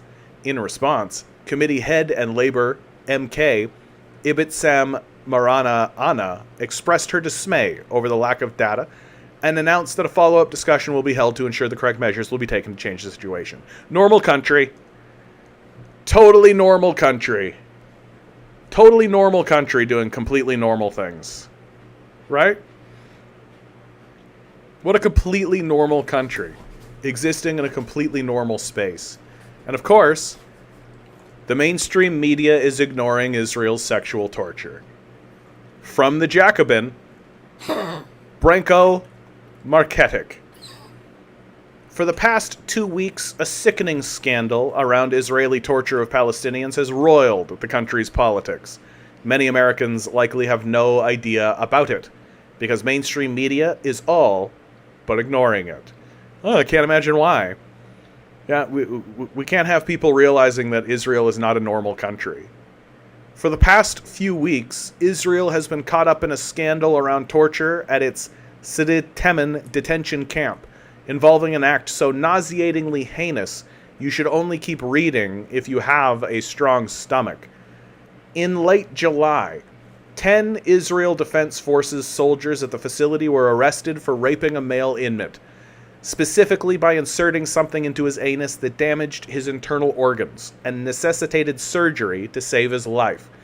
The arrests sparked a riot by far-right politicians and other extremists outraged at the punishment, who stormed the prison and another military base. Then, at the start of August, respected Israeli human rights organization B'Tselem released a report detailing the unspeakable torture at the facility titled Welcome to Hell. Roughly a week later, as the soldiers went on trial, both the United States and the European Union felt the need to publicly express horror at the torture and call for an investigation. About this same time, video footage of the rape was unearthed and publicly released. If you're a devoted New York Times reader, you'll likely have no idea almost any of this happened. That's because the paper of record, which has come under fire over the past 10 months for its coverage of the war, has hardly covered the scandal, and when it has tended to entomb the news far beyond its front page, where most readers are likely to see it. This, despite the paper's extensive coverage of the sexual violence carried out by Hamas fighters on October 7th, which has received widespread calls for review, and potentially even retraction, after independent reporters found serious issues with its sourcing and accuracy. The Times is far from alone. The IDF rape scandal has fared little better across some of the United States' top newspapers and cable news websites, where it similarly has either been entirely ignored or tucked away from most readers' eyes. Yet, the appalling conduct of the Israeli military, to which U.S. taxpayers have paid at least $12.5 billion in aid over the past 10 months, more than the budget of many U.S. government programs and whole federal departments, is highly relevant to the public that consumes these news outlets. And the dearth of coverage of the IDF's rape of Palestinians has its kidnapping stand in stark contrast to the lurid, months-long U.S. media focus on Hamas's sexual violence against civilians and its kidnapped hostages. News unfit to print. The Times did cover the IDF's rape of a prisoner on July 29th, the day that the Israeli military reservists responsible were arrested, in a story headlined, Israeli Troops Held for Questioning in Prisoner Abuse Investigation. Though framed around the political fallout from the troops' arrest, not around the widespread abuse alleged at the Sidi Temen base where the rape happened, the piece did take care to immediately note they were accused of severe sexual abuse of a Palestinian prisoner, who had been hospitalized with a serious injury to his anus. Yet despite the story's importance, it's unlikely many readers ever saw it. The story only briefly made it to the front page of the paper's web edition, on the evening of July 29th, where it was buried way down below the latest presidential race intrigue, the Venezuelan election, Olympic news, and the story of a man who lost his retirement savings to internet scammers. Even then, in the Middle East crisis section, it took second billing to report on the Israeli cabinet approving retaliation against a rocket strike that had killed 12 children in the occupied Golan Heights. By the next morning, it was gone again. The vast majority of Americans get their news from digital devices, websites, and apps at least some of the time. But it was no better when it came to the Times print edition. The story, which was published on page A5 of July 30th edition of the paper, wasn't featured on the front page, nor was it featured there in the list of stories to look for in the following pages. And that's it. Apart from one story a day later, again framed around the internal political fallout from the arrests, and how the crisis had revived a deeper and older battle over the nature of the Israeli state and who should shape its future, the Times has not touched the matter again. Not when B'Tselem released its report, revealing the shocking scope of torture and abuse in the Israeli prisons, not when the Israeli doctors who had reported the abuse revealed further sickening details about what the soldiers did to the prisoner, not when the footage of the rape was publicly released a week ago. A wider absence. The Times' top newspaper rivals were marginally better, with an emphasis on marginally.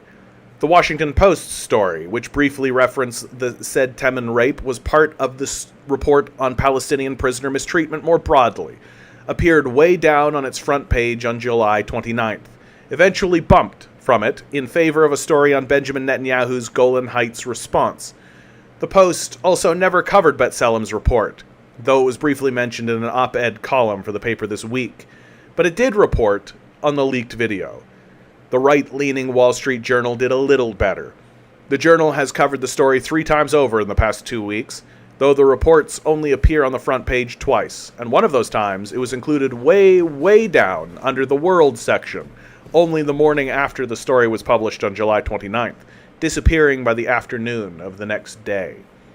To its credit, the Journal did obliquely reference the B'Tselem report in a later story about how the United Nations and human rights groups had compiled instances of the IDF sexually abusing Palestinian detainees, which it featured predominantly on its front page that day, accompanying with a clearer description of what the scandal actually was than any other major newspaper. Sexual abuse case rocking Israel's military broke after doctors sounded alarm, read the headline, with a subhead noting that the detainees' wounds were so severe they needed surgery. The paper has yet to cover the leaked video. The Los Angeles Times has been a mixed bag. The paper has published 4 stories on or involving the unfolding incident, also republished from the Associated Press on July 29th and July 30th, and on August 7th and August 12th. The 2 have ended up on the paper's front page, both far down under the More News section. The July 29th story, which lacked details of the torture beyond being able to call it substantial abuse, and which was gone by the afternoon, and the August 12th piece, a more general story on abuse of Palestinian prisoners that made it to the front page that afternoon with the headline, "Released Palestinians Describe Worsening Abuses in Israeli Prisons." The LA Times did cover the video, albeit in a story that left its crucial existence off of the somewhat generic headline, and didn't cover the B'Tselem report, though it did allude to reports by rights groups exposing said Teman's abysmal conditions and abuses shortly before its release. All of these papers did far better than USA Today, among the country's top papers by both circulation and online readership, which has yet to do a single story on this major scandal currently roiling Israeli politics and society. A brazen double standard. It should go without saying that this would never be accepted if this degree and scale of sexual violence had instead been carried out by Palestinians against Israelis. We can say that because we have objective proof. Every single one of these newspapers predominantly featured reporting on sexual violence inflicted by Hamas on Israelis on their front pages. Most prominent was the New York Times, which made its problematic Screams Without Words report the leading story on the front page of its December 31st print edition. It was also the second most prominent story on the front page of its web edition on December 29th, the day after it was officially published on the paper's site, and where it remained, even after being bumped lower down by the afternoon.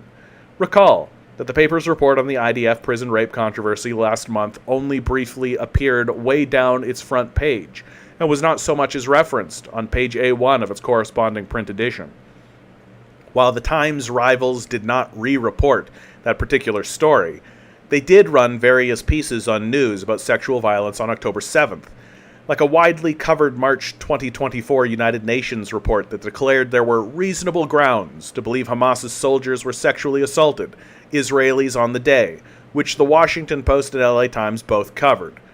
Consistent with LA Times coverage of the IDF scandal, the story's position on its front page was not very prominent, nor was an earlier report compiling allegations of sexual violence by Hamas that appeared on its front page on December 7th, though both are still featured more prominently than its stories on the IDF prison rape scandal. The Post, by contrast, made and kept its story on that subject the second highest story on its front page into the late evening. The same day that Screams Without Words went to physical press, the Wall Street Journal published its own piece of reporting on the same subject, headlined Israel's Black Sabbath, Murder, Sexual Violence, and Torture on October 7th. That piece was arguably the most prominent story on its front page that day, featured at the very top and accompanied by an image, where it remained until the early evening, when it was bumped to a slightly less prominent position at the top of the front page. But the starkest contrast was at the USA Today, which, despite not covering the IDF prison rape story whatsoever, ran and predominantly featured its December 20th report on the sexual violence endured by returning Israeli hostages for many days. That story was not only at the top of its front page that day, but remained among its top headlines there the next day, and continued to sit lower on the front page until the 29th. The paper's silence on the same type of abuse being inflicted on Palestinian captives is deafening. The View from cable. As disappointing as all this is, it has been absolutely abysmal when it comes to cable news outlets, which most of the public relies on and trusts to get their news, either by watching them on TV or by visiting their websites. Those websites are among the very top U.S. news sites in terms of traffic. The two most explicitly partisan major cable networks, MSNBC and Fox News, have simply not covered the IDF scandal at all. The closest to it is a June 7th segment on Chris Hayes' show, long before this latest incident and based on an earlier Times report on abuse at said Temin, in which he implored his viewers to not look away. By contrast, both networks have run story after segment after story on the sexual violence carried on October 7th, often taking people to task for playing down or ignoring the alleged attacks. CNN at least covered the story, albeit sequestered in way down its website's front page the day that it broke. And while it did not cover the B'Tselem report, it has, to its credit, reported on both video footage of the abuse and the U.S. response to it, as well as publishing one of the earliest reports on IDF torture of the said Temin Center, way back in May this year. Some lives matter more. What all of this amounts to is a depressing fact that has been laid bare again and again throughout this war. Palestinian lives and suffering simply do not matter as much to U.S. political institutions as Israeli ones. They don't mean as much to elected officials, who have enthusiastically used the murder of hundreds of Israeli civilians on October 7th to cheer on and facilitate the murder of, at minimum, tens of thousands of Palestinian civilians, and they don't mean as much to the mainstream U.S. press, which has consistently displayed more care, attention, and sympathy for the suffering of Israelis in the tenor, focus, and even language used in its coverage. Most of the U.S. public does not share this double standard, but the media's relative lack of interest in informing them about Israeli violence means many of them never learn about it. A good reason to come to the Canadian Commie. Get some real news. Right? Vestlin, good to see you, my man. CH, good to see you too. I'm sure CH, you're... Dylan, CIA Burns, good to see you. Yeah, Israel, the most moral nation on earth. Absolutely. Yeah, absolutely. CH writes, the injured anus is a good name for an Imperial Update newsletter. Bit on the nose, don't you think? Yeah, there are editors making these decisions. We need their names. Israel and Ukraine do not satisfy the legal definition of nation states. Neither has borders all members of its cabinet agree on. New York Times and Washington Post and the Wall Street Journal should all be banned as genocide propaganda. I mean, we've hit that, right? Like, there does come a point where you have to start asking, like, hey, if Goebbels went on trial, right? The UK has contradictory policies. Scotland, yabba yabba. A robust conversation about the nature of borders within the chat. I read an article like this, and I just think to myself, like, all they're doing is making room for people like me. All they're doing is by refusing to actually acknowledge the reality of the situation, by refusing to actually say, like, okay, this is what's actually going on, they just discredit themselves. But of course they're doing it in this way that they always do, which is, well, we did report on it. We did one article way down, page 5, paragraph 53, right? And it was up for 30 seconds, right? We put news on the ticker. We reported on it. So it's just more of the decay and more of the absurdity and more of the ridiculous. Never forget, brother. Never forget, brother. WEF says an era of shock is coming before the election. Yeah, I mean, that's normal. Right? They're gonna. It's just the shock doctrine, right? How do you push through fascism? You shock the community so it can't respond when you push through draconian fascist legislation, right?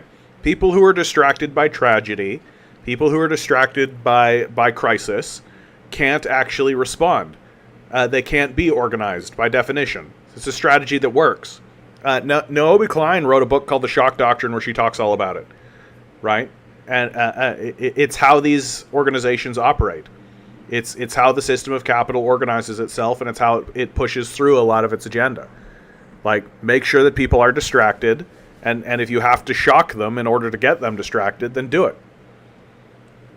And of course, this completely normal country that's utterly normal, Israel official says Iran war inevitable, and U.S. should strike now. An Israeli diplomat has told Newsweek that a large-scale confrontation with Iran was guaranteed to come, and called on U.S. President Joe Biden to take direct action against Islamic Republic sooner than later. It's inevitable. Fleur Hassan Naom, a special envoy of the Israel former foreign ministry, told Newsweek in reference to the looming possibility of a war with Iran, as regional tensions threaten to boil over into a serious escalation. The ominous prediction comes as Iran threatens to exact vengeance against Israel over the unclaimed killing of Hamas political bureau chief Ismail Haniyeh 2 weeks ago in Tehran.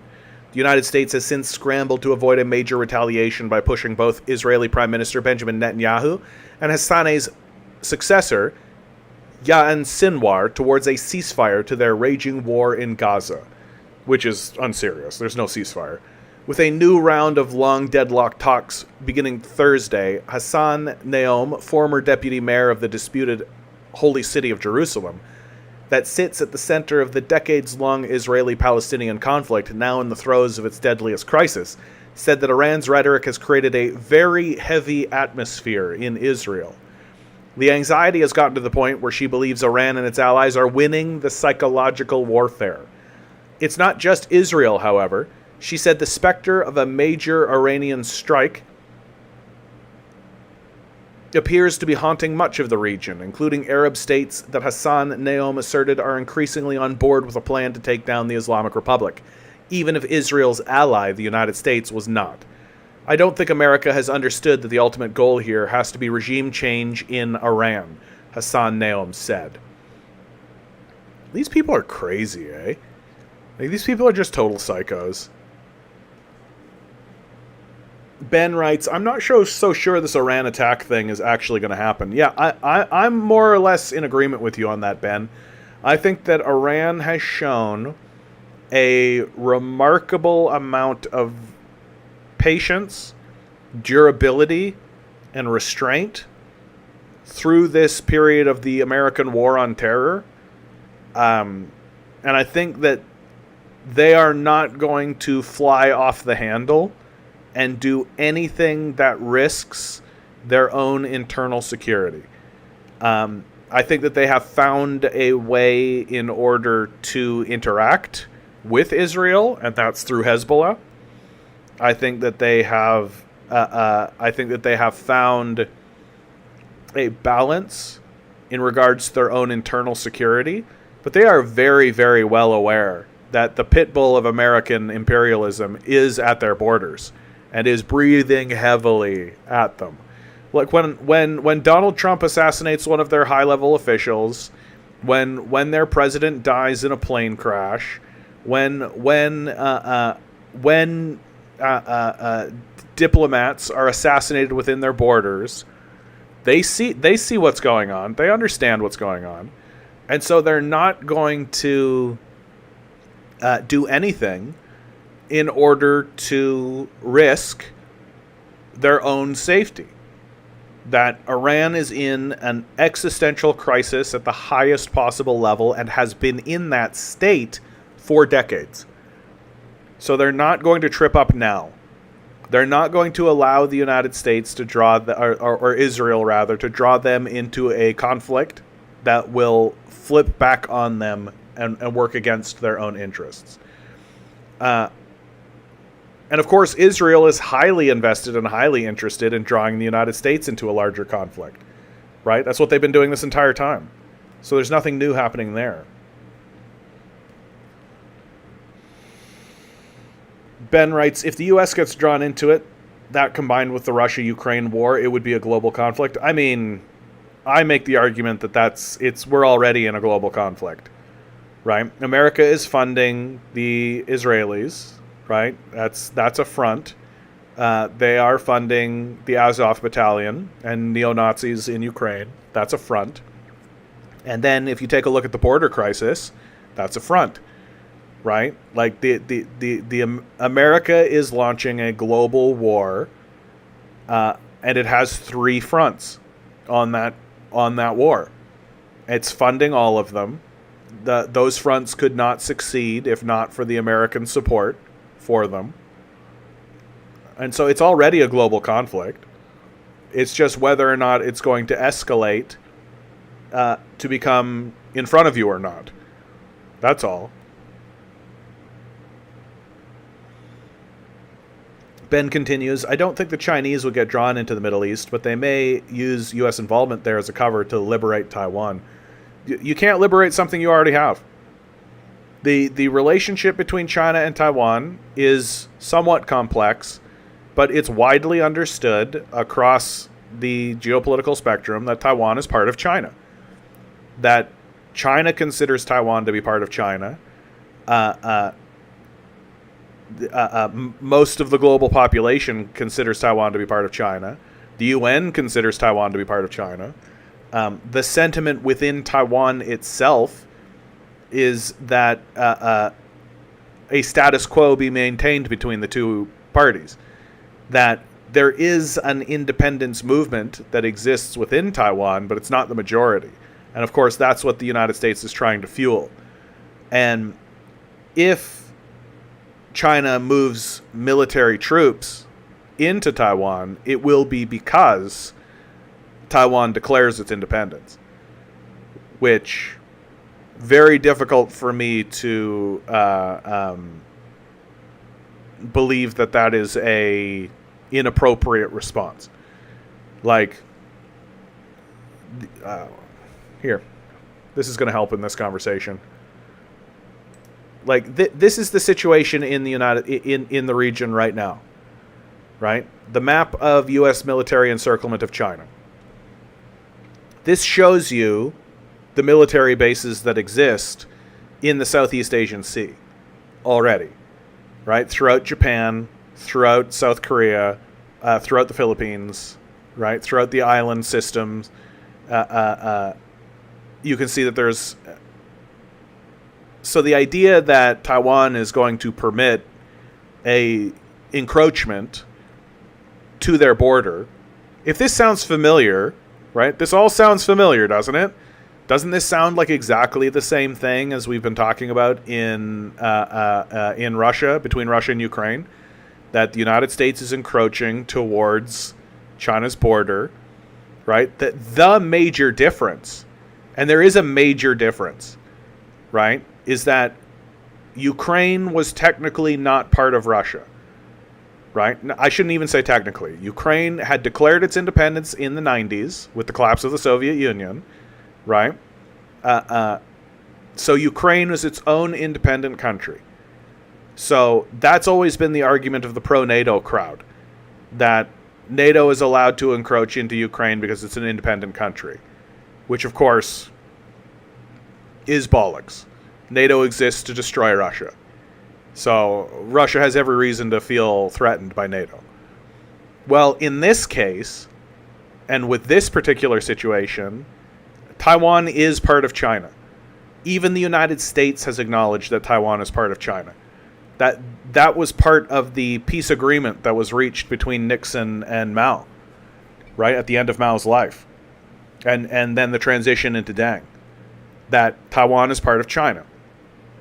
Just how South Korea is considered part of America, right? This is part of the deals that they drew up and part of the agreements that they made.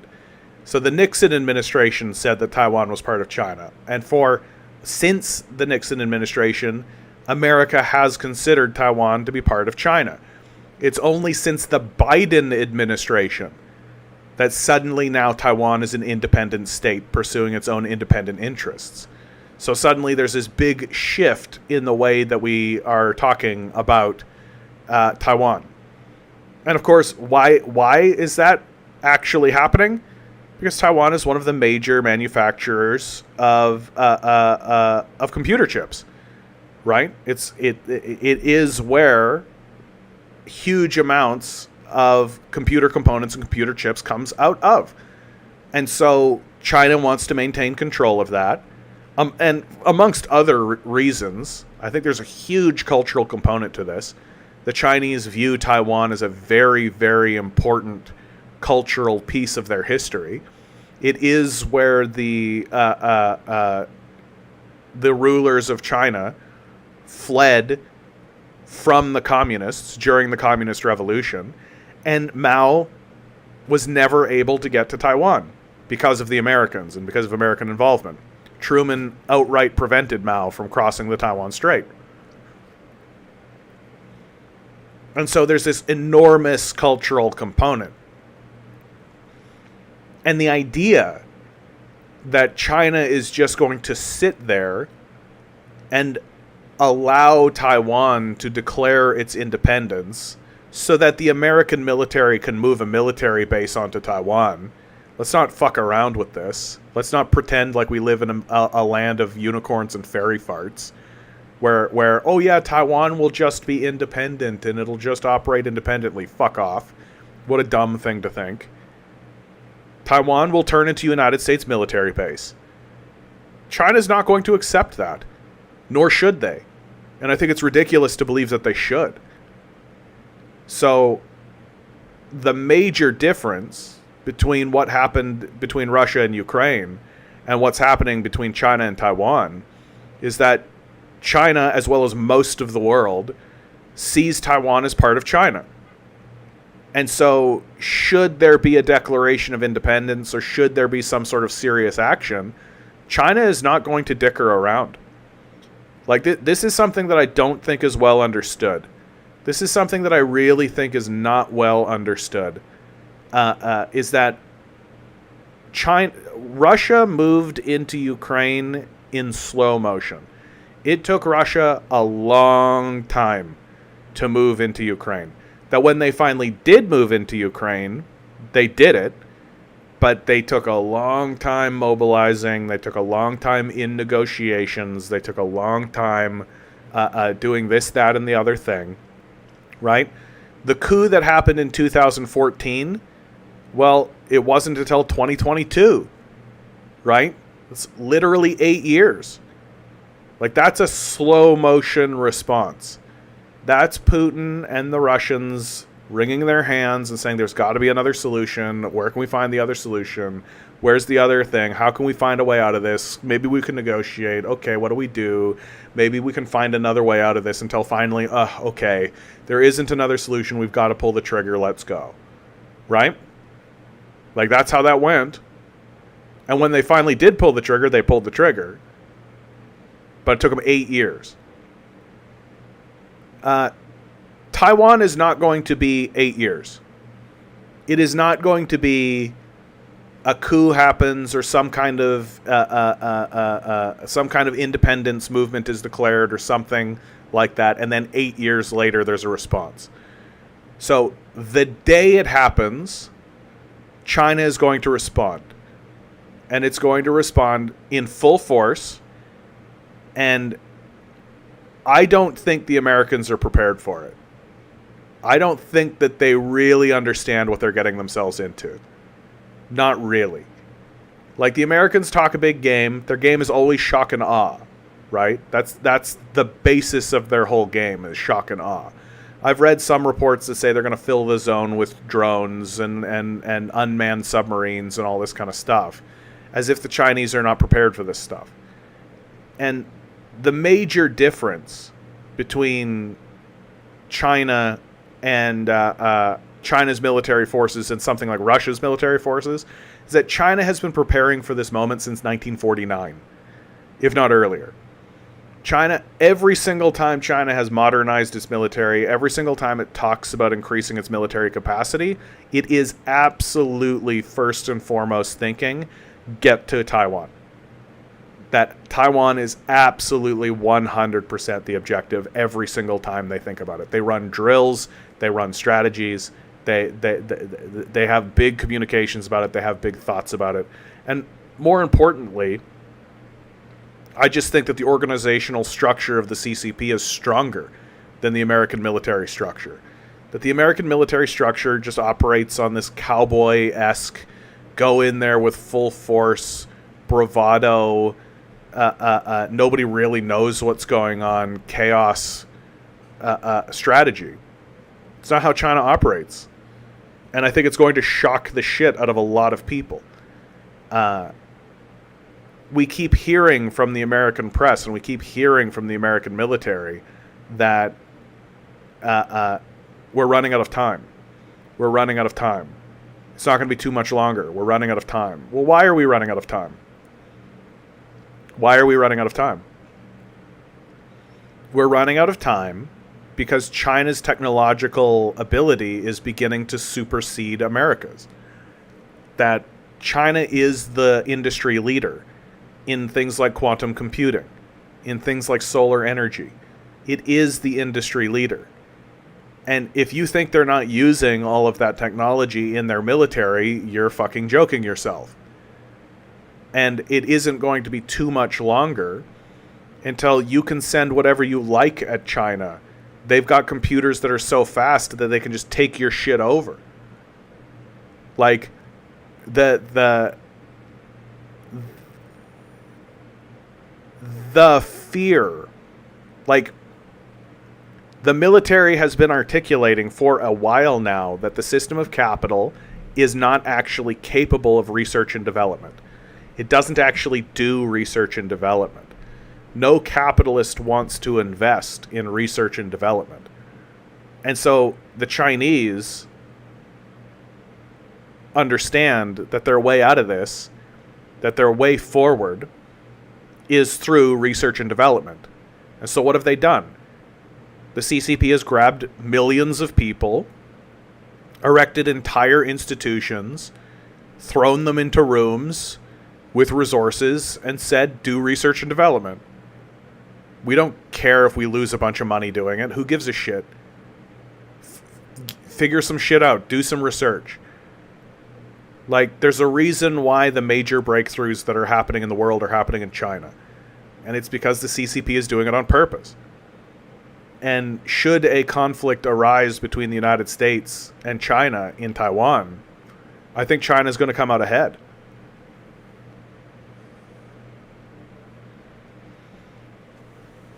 Ben writes, thoughts on the widespread opposition to the Communist Party amongst youth in the largest cities So that's Shanghai and Shenzhen. So what you're talking about is something that is consistently ongoing in China, which is the struggle between Maoism and Dangism. That's an ongoing cultural force that exists in China, and I think will always exist in China. That the Chinese youth see the capitalist elements that exist in their society, and there are capitalist elements that exist in China, no doubt, right? I don't refute that, and they protest it. That the capitalist outcomes that exist within the capitalist sections of their society have similar outcomes to the ones that we have. And so the youth do what the youth have always done in China, right? So the Cultural Revolution was precisely this. It was precisely the youth of China rising up against the idea that was coming into China at the end of Mao's life, which was, we have to end the Vietnam War, we have to end all these wars that are on our border, the Korean War, Laos, Cambodia, all this stuff. We have to bend the knee. We have to make concessions to the system of international capital. How do we do that while simultaneously maintaining our integrity as a Marxist, communist-focused country?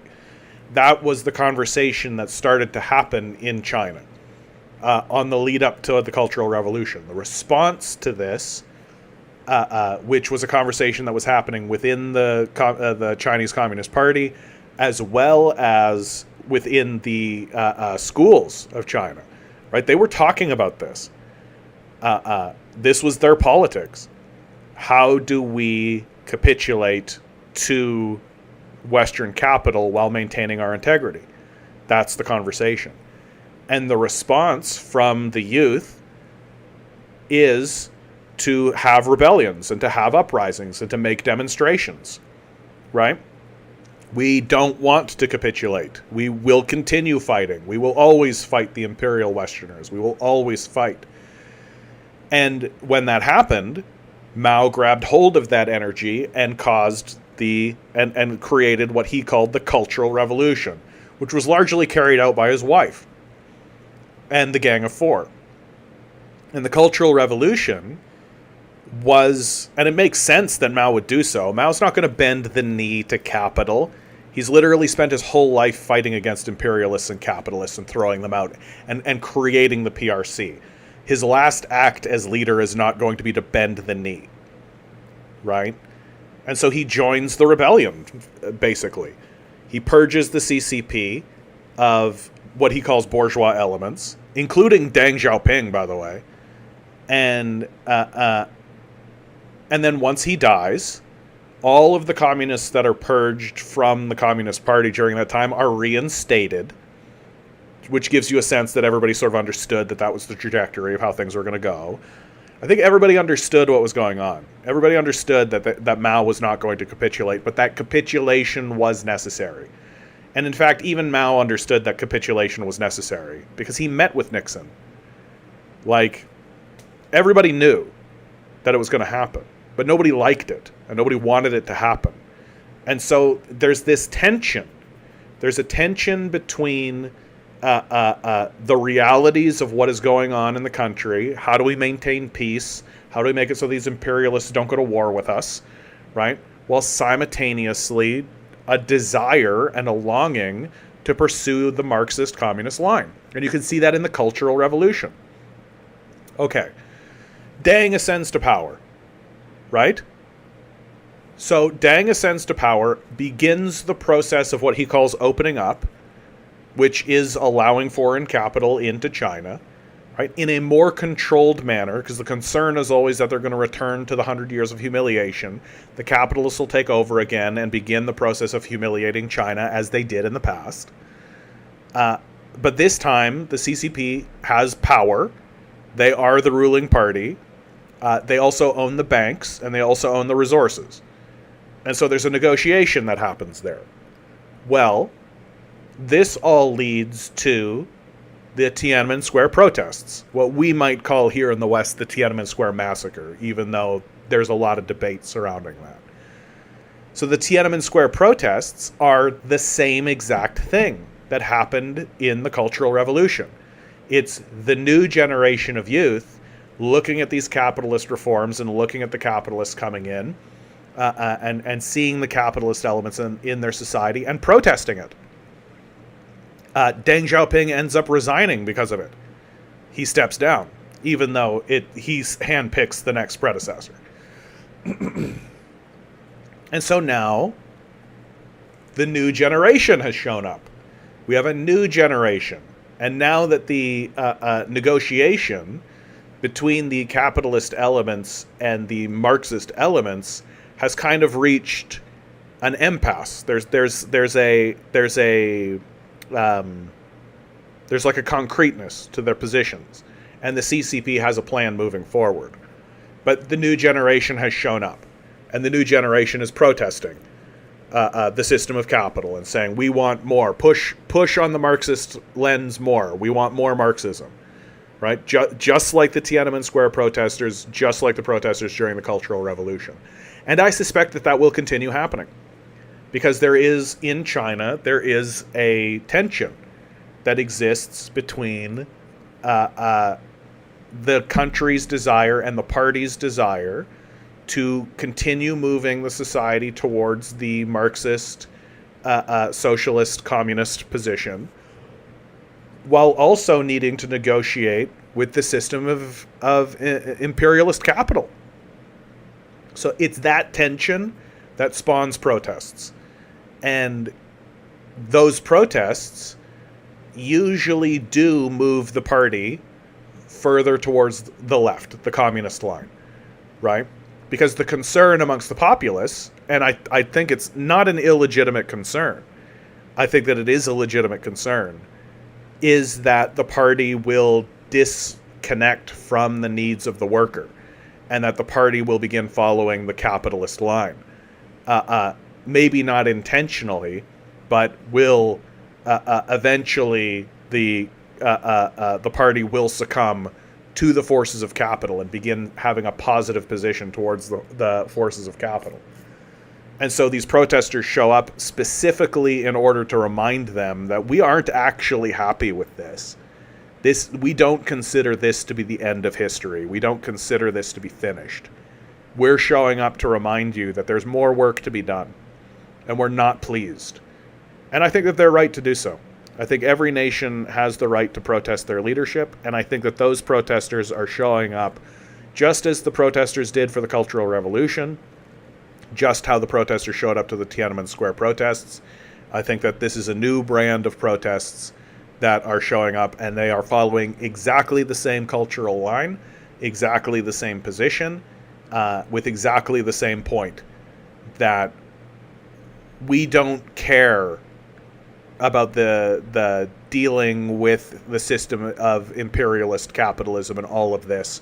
We want more freedom. We want more Marxism. We want more of the communist line. So, and we'll see. We'll see what impact it has. It had an impact. The Cultural Revolution obviously had an impact. It's still referenced and still talked about to this day. Xi Jinping has referenced it several times. The Tiananmen Square protests obviously had an impact. Deng Xiaoping stepped down. His predecessor pulled back on some of the reforms because of it. And I suspect that these protests will likely also have an impact. Because the protest movements, I think, are a good litmus test for how serious the ruling class is about its pledge to focus on the communist line. That how those protests are responded to is what we really care about, right? Like the day those protests show up and they're responded to in the same way that the Americans respond to protest movements in the United States, i.e. with enormous police crackdowns and enormous police force, that's when we've got to start raising some really, really big red flags. So those are my thoughts on on those protests. I think they're a natural part of the political system and the political tension that exists in China as China continues to navigate its path through a world dominated by imperialist capital towards their primary objective, which is communism. Never forget, brother. Every time I gotta say it, dude. It's you're not worried the stuff you're saying will get you locked up in the future. I mean, I consider myself in good company. I don't know. I would consider that to be like. I think that's pretty unlikely. I don't know. I don't think I'm that important, really. Like, I mean, maybe the universe will see to it that suddenly I spark up and suddenly I'm somehow a voice that's actually getting listened to, right? That's like, the dream. But I think that the system of capital has mechanisms in place in order to keep people like me quiet, right? Like the algorithm, it's obvious that leftists are sidelined constantly. I've been banned off TikTok twice, for example. Leftists are routinely banned, are routinely split, are routinely separated. If somehow I managed to actually be arrested for speaking the way that I'm speaking, I would consider myself in good company. I would consider it to be an affirmation. It would validate what I'm doing, as far as I'm concerned. Again, though, I don't think I'm that important. I think that there are a lot of people who would face that before me. And if those people got arrested, I would keep doing what I'm doing. And then if I got arrested, I would consider myself in good company. Never Forget Brother says, they are locking up people in UK for talking about Russia, Palestine, and Israel.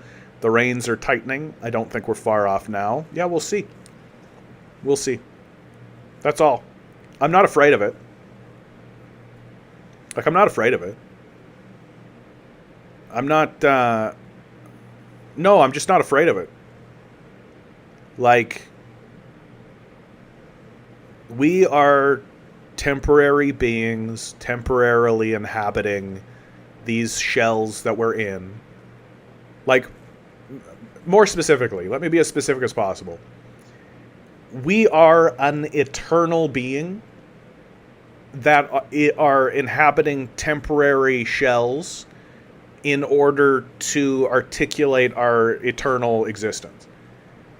That's what we are. And I am not here for very long, neither are you. We are here temporarily, in a very fleeting way.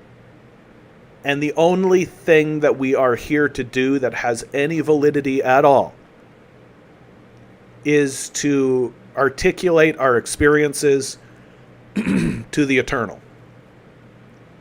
What was it like to be here? What is this place? Why are we here? What is the purpose of any of this, if there is any purpose to be derived? But what is it? What are we seeing? What are we experiencing? Who inhabits this realm? What perception do we have of it? And we discuss all of that for the time that we've got, and then we're gone. And so, if I were to end up being a person who ended up having reprisal done against me for speaking the truth of what I see around me, for telling the eternal what it is, then I consider myself to be an excellent company.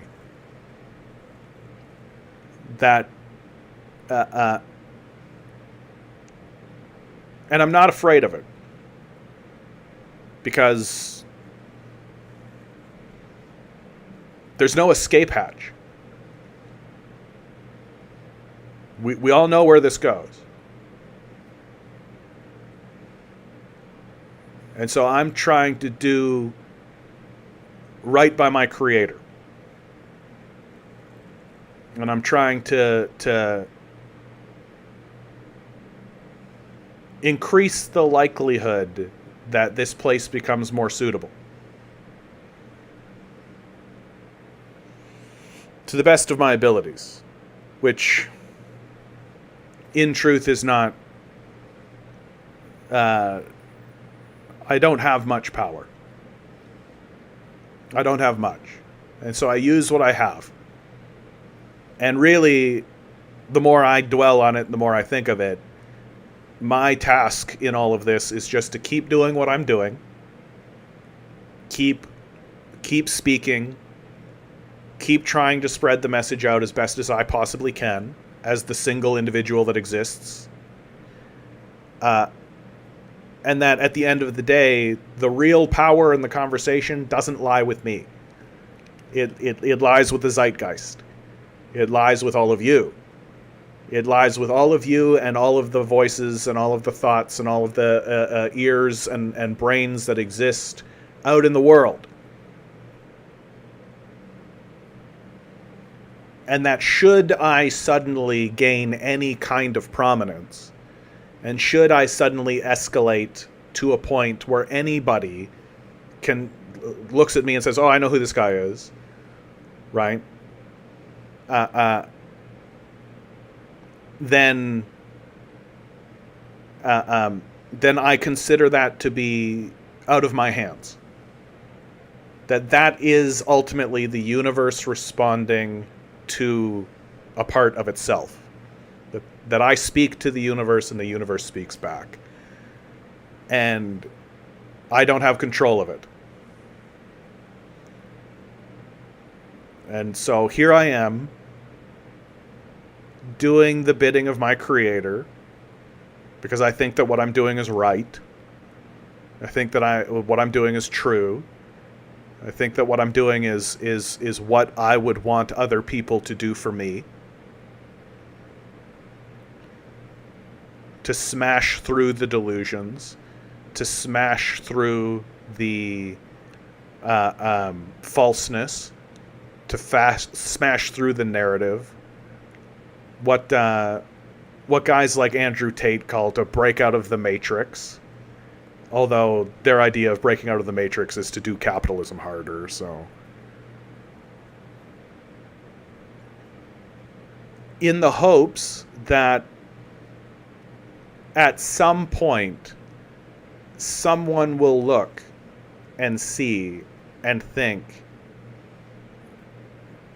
oh, look, all of those thoughts that I have been thinking, someone else was also thinking.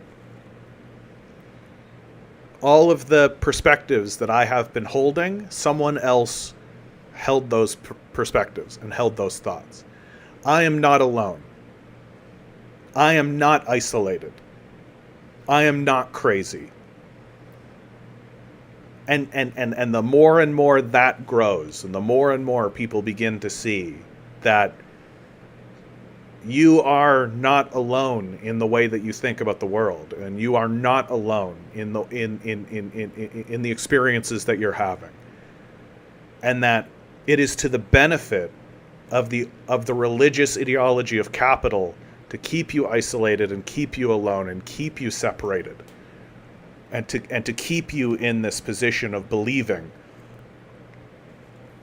that you are only there to work for money and nothing else. And I'm here to remind you that there are much larger forces at play in your life. There are much larger forces at play in your life. You do not exist to make money for capitalists.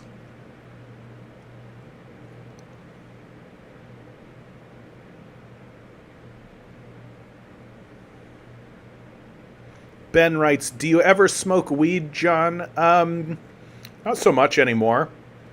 I'll take a puff every so often, but that's mainly to help alleviate joint pain. As I've been getting older, I've been experiencing joint pain, especially hip pain. Although, as I've been going to the gym, that hip pain has been resolving itself, so I'm quite happy about that. But I don't really, like, go deep, you know what I mean? I don't really go deep into that stuff anymore. Mainly because I don't think it's helpful. I should be clearer. I should be clearer about that. I think it can be helpful, but I think what people do with marijuana and psychedelics a lot of the times is they replace the genuine spiritual journey with psychedelics. And they think that because they've had a psychedelic experience, because they have like done DMT or because they've done these sorts of things, that they are spiritually enlightened. And don't get me wrong, psychedelics will grab hold of your worldview and shake it, right? But really, all it's doing is giving you a new perspective. And in my view, that's what a lot of the spiritual journey is it's just gaining a new perspective. That it's just thinking about yourself outside yourself and thinking about the other person as yourself and actually trying to put yourself in their position and actually thinking about their position in a serious way. Not in a flippant way, not in a heroic way, not in a cartoonish way, but in a serious way. And to actually be honest about how you would respond and how you would react and how you would think and what you would do and what could you do differently. And gaining a wider perspective. And psychedelics help with that. Psychedelics take you out of yourself. They kill your ego, for sure. And they're humbling, for sure. And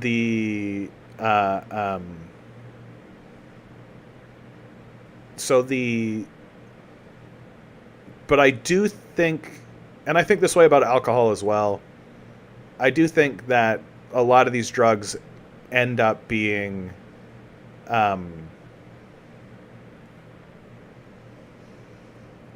people can replace them. You can replace your genuine journey with them, and they end up holding you back more than they move you forward. Like, I've known people in my life who I think are just poster children for this, who view themselves as like deeply enlightened, religious-minded kind of people who are just lost in the sauce. Who are just totally lost in the sauce, man. Who just have this, who just don't have any self-awareness at all. And so I look to them and think to myself, and they remind me. They remind me not to be arrogant, not to be self-righteous, not to... that just because I believe that I've grabbed hold of something that I consider to be true, not to belittle others that don't share that view. And I think it's from that position that I'm able to at least attempt to patiently explain and to patiently articulate my position. Long Defiant writes, most religion is darkness. Well, dealing with the darkness, I'd say. Jeff writes, I'm back from my walk. Did I miss the music? Haven't played the music, actually. Nilo writes, if it takes more than it gives, it becomes hedonism, and you suffer the law of diminishing returns the more you chase what you could only attain when you were younger. Yeah, I mean, I do think there is something to that. Like, I've known people who literally were doing LSD every week. Like, that's no good, man. That's no good. Like, I think that psychedelics are fine to do every so often, right? Because I think, like anything, they can be a tool and they can be something to give you a new, different kind of experience. But I think that you do have to be cognizant and aware that they're a double-edged sword. They're a double-edged sword. And that's kind of how I feel about marijuana. That marijuana can be a double-edged sword. And if you have an awareness of what it is you're doing, like when I finish a 12-hour shift at work and my hip is screaming at me, I'll pop some weed gummies. For sure. Takes the pain off. For sure. Helps me sleep. For sure. For sure. But if I was replacing but if that's all I was doing, if I wasn't also trying to strengthen myself, if I wasn't eating properly, if I wasn't trying to find alternative solutions, then I would be raising questions. So I think that drug use is fine. And I think my final caution is just, drug use is fine, but make sure you're not replacing a genuine, actual connection to yourself, to your spiritual self, to your physical self with drugs. Because I've seen people do that. They've just been like a physical, emotional, spiritual wreck. And they've just been doing drugs to kind of cover it. And it's not a good look. It's really, really rough. It's really, really rough. Okay, guys, I think I'm going to end this one a little bit earlier because I have to use the bathroom, and so I figure, what the hey. Let's end this one. Always remember, guys, each and every one of you is a quantum being, walking around in quantum energy. These billionaires are spending hundreds of billions of dollars in the hopes you'll never realize it. You'll just stay the good little commodity they need you to be. Rebel. Revolt. Repent. Good luck. We're going to need it.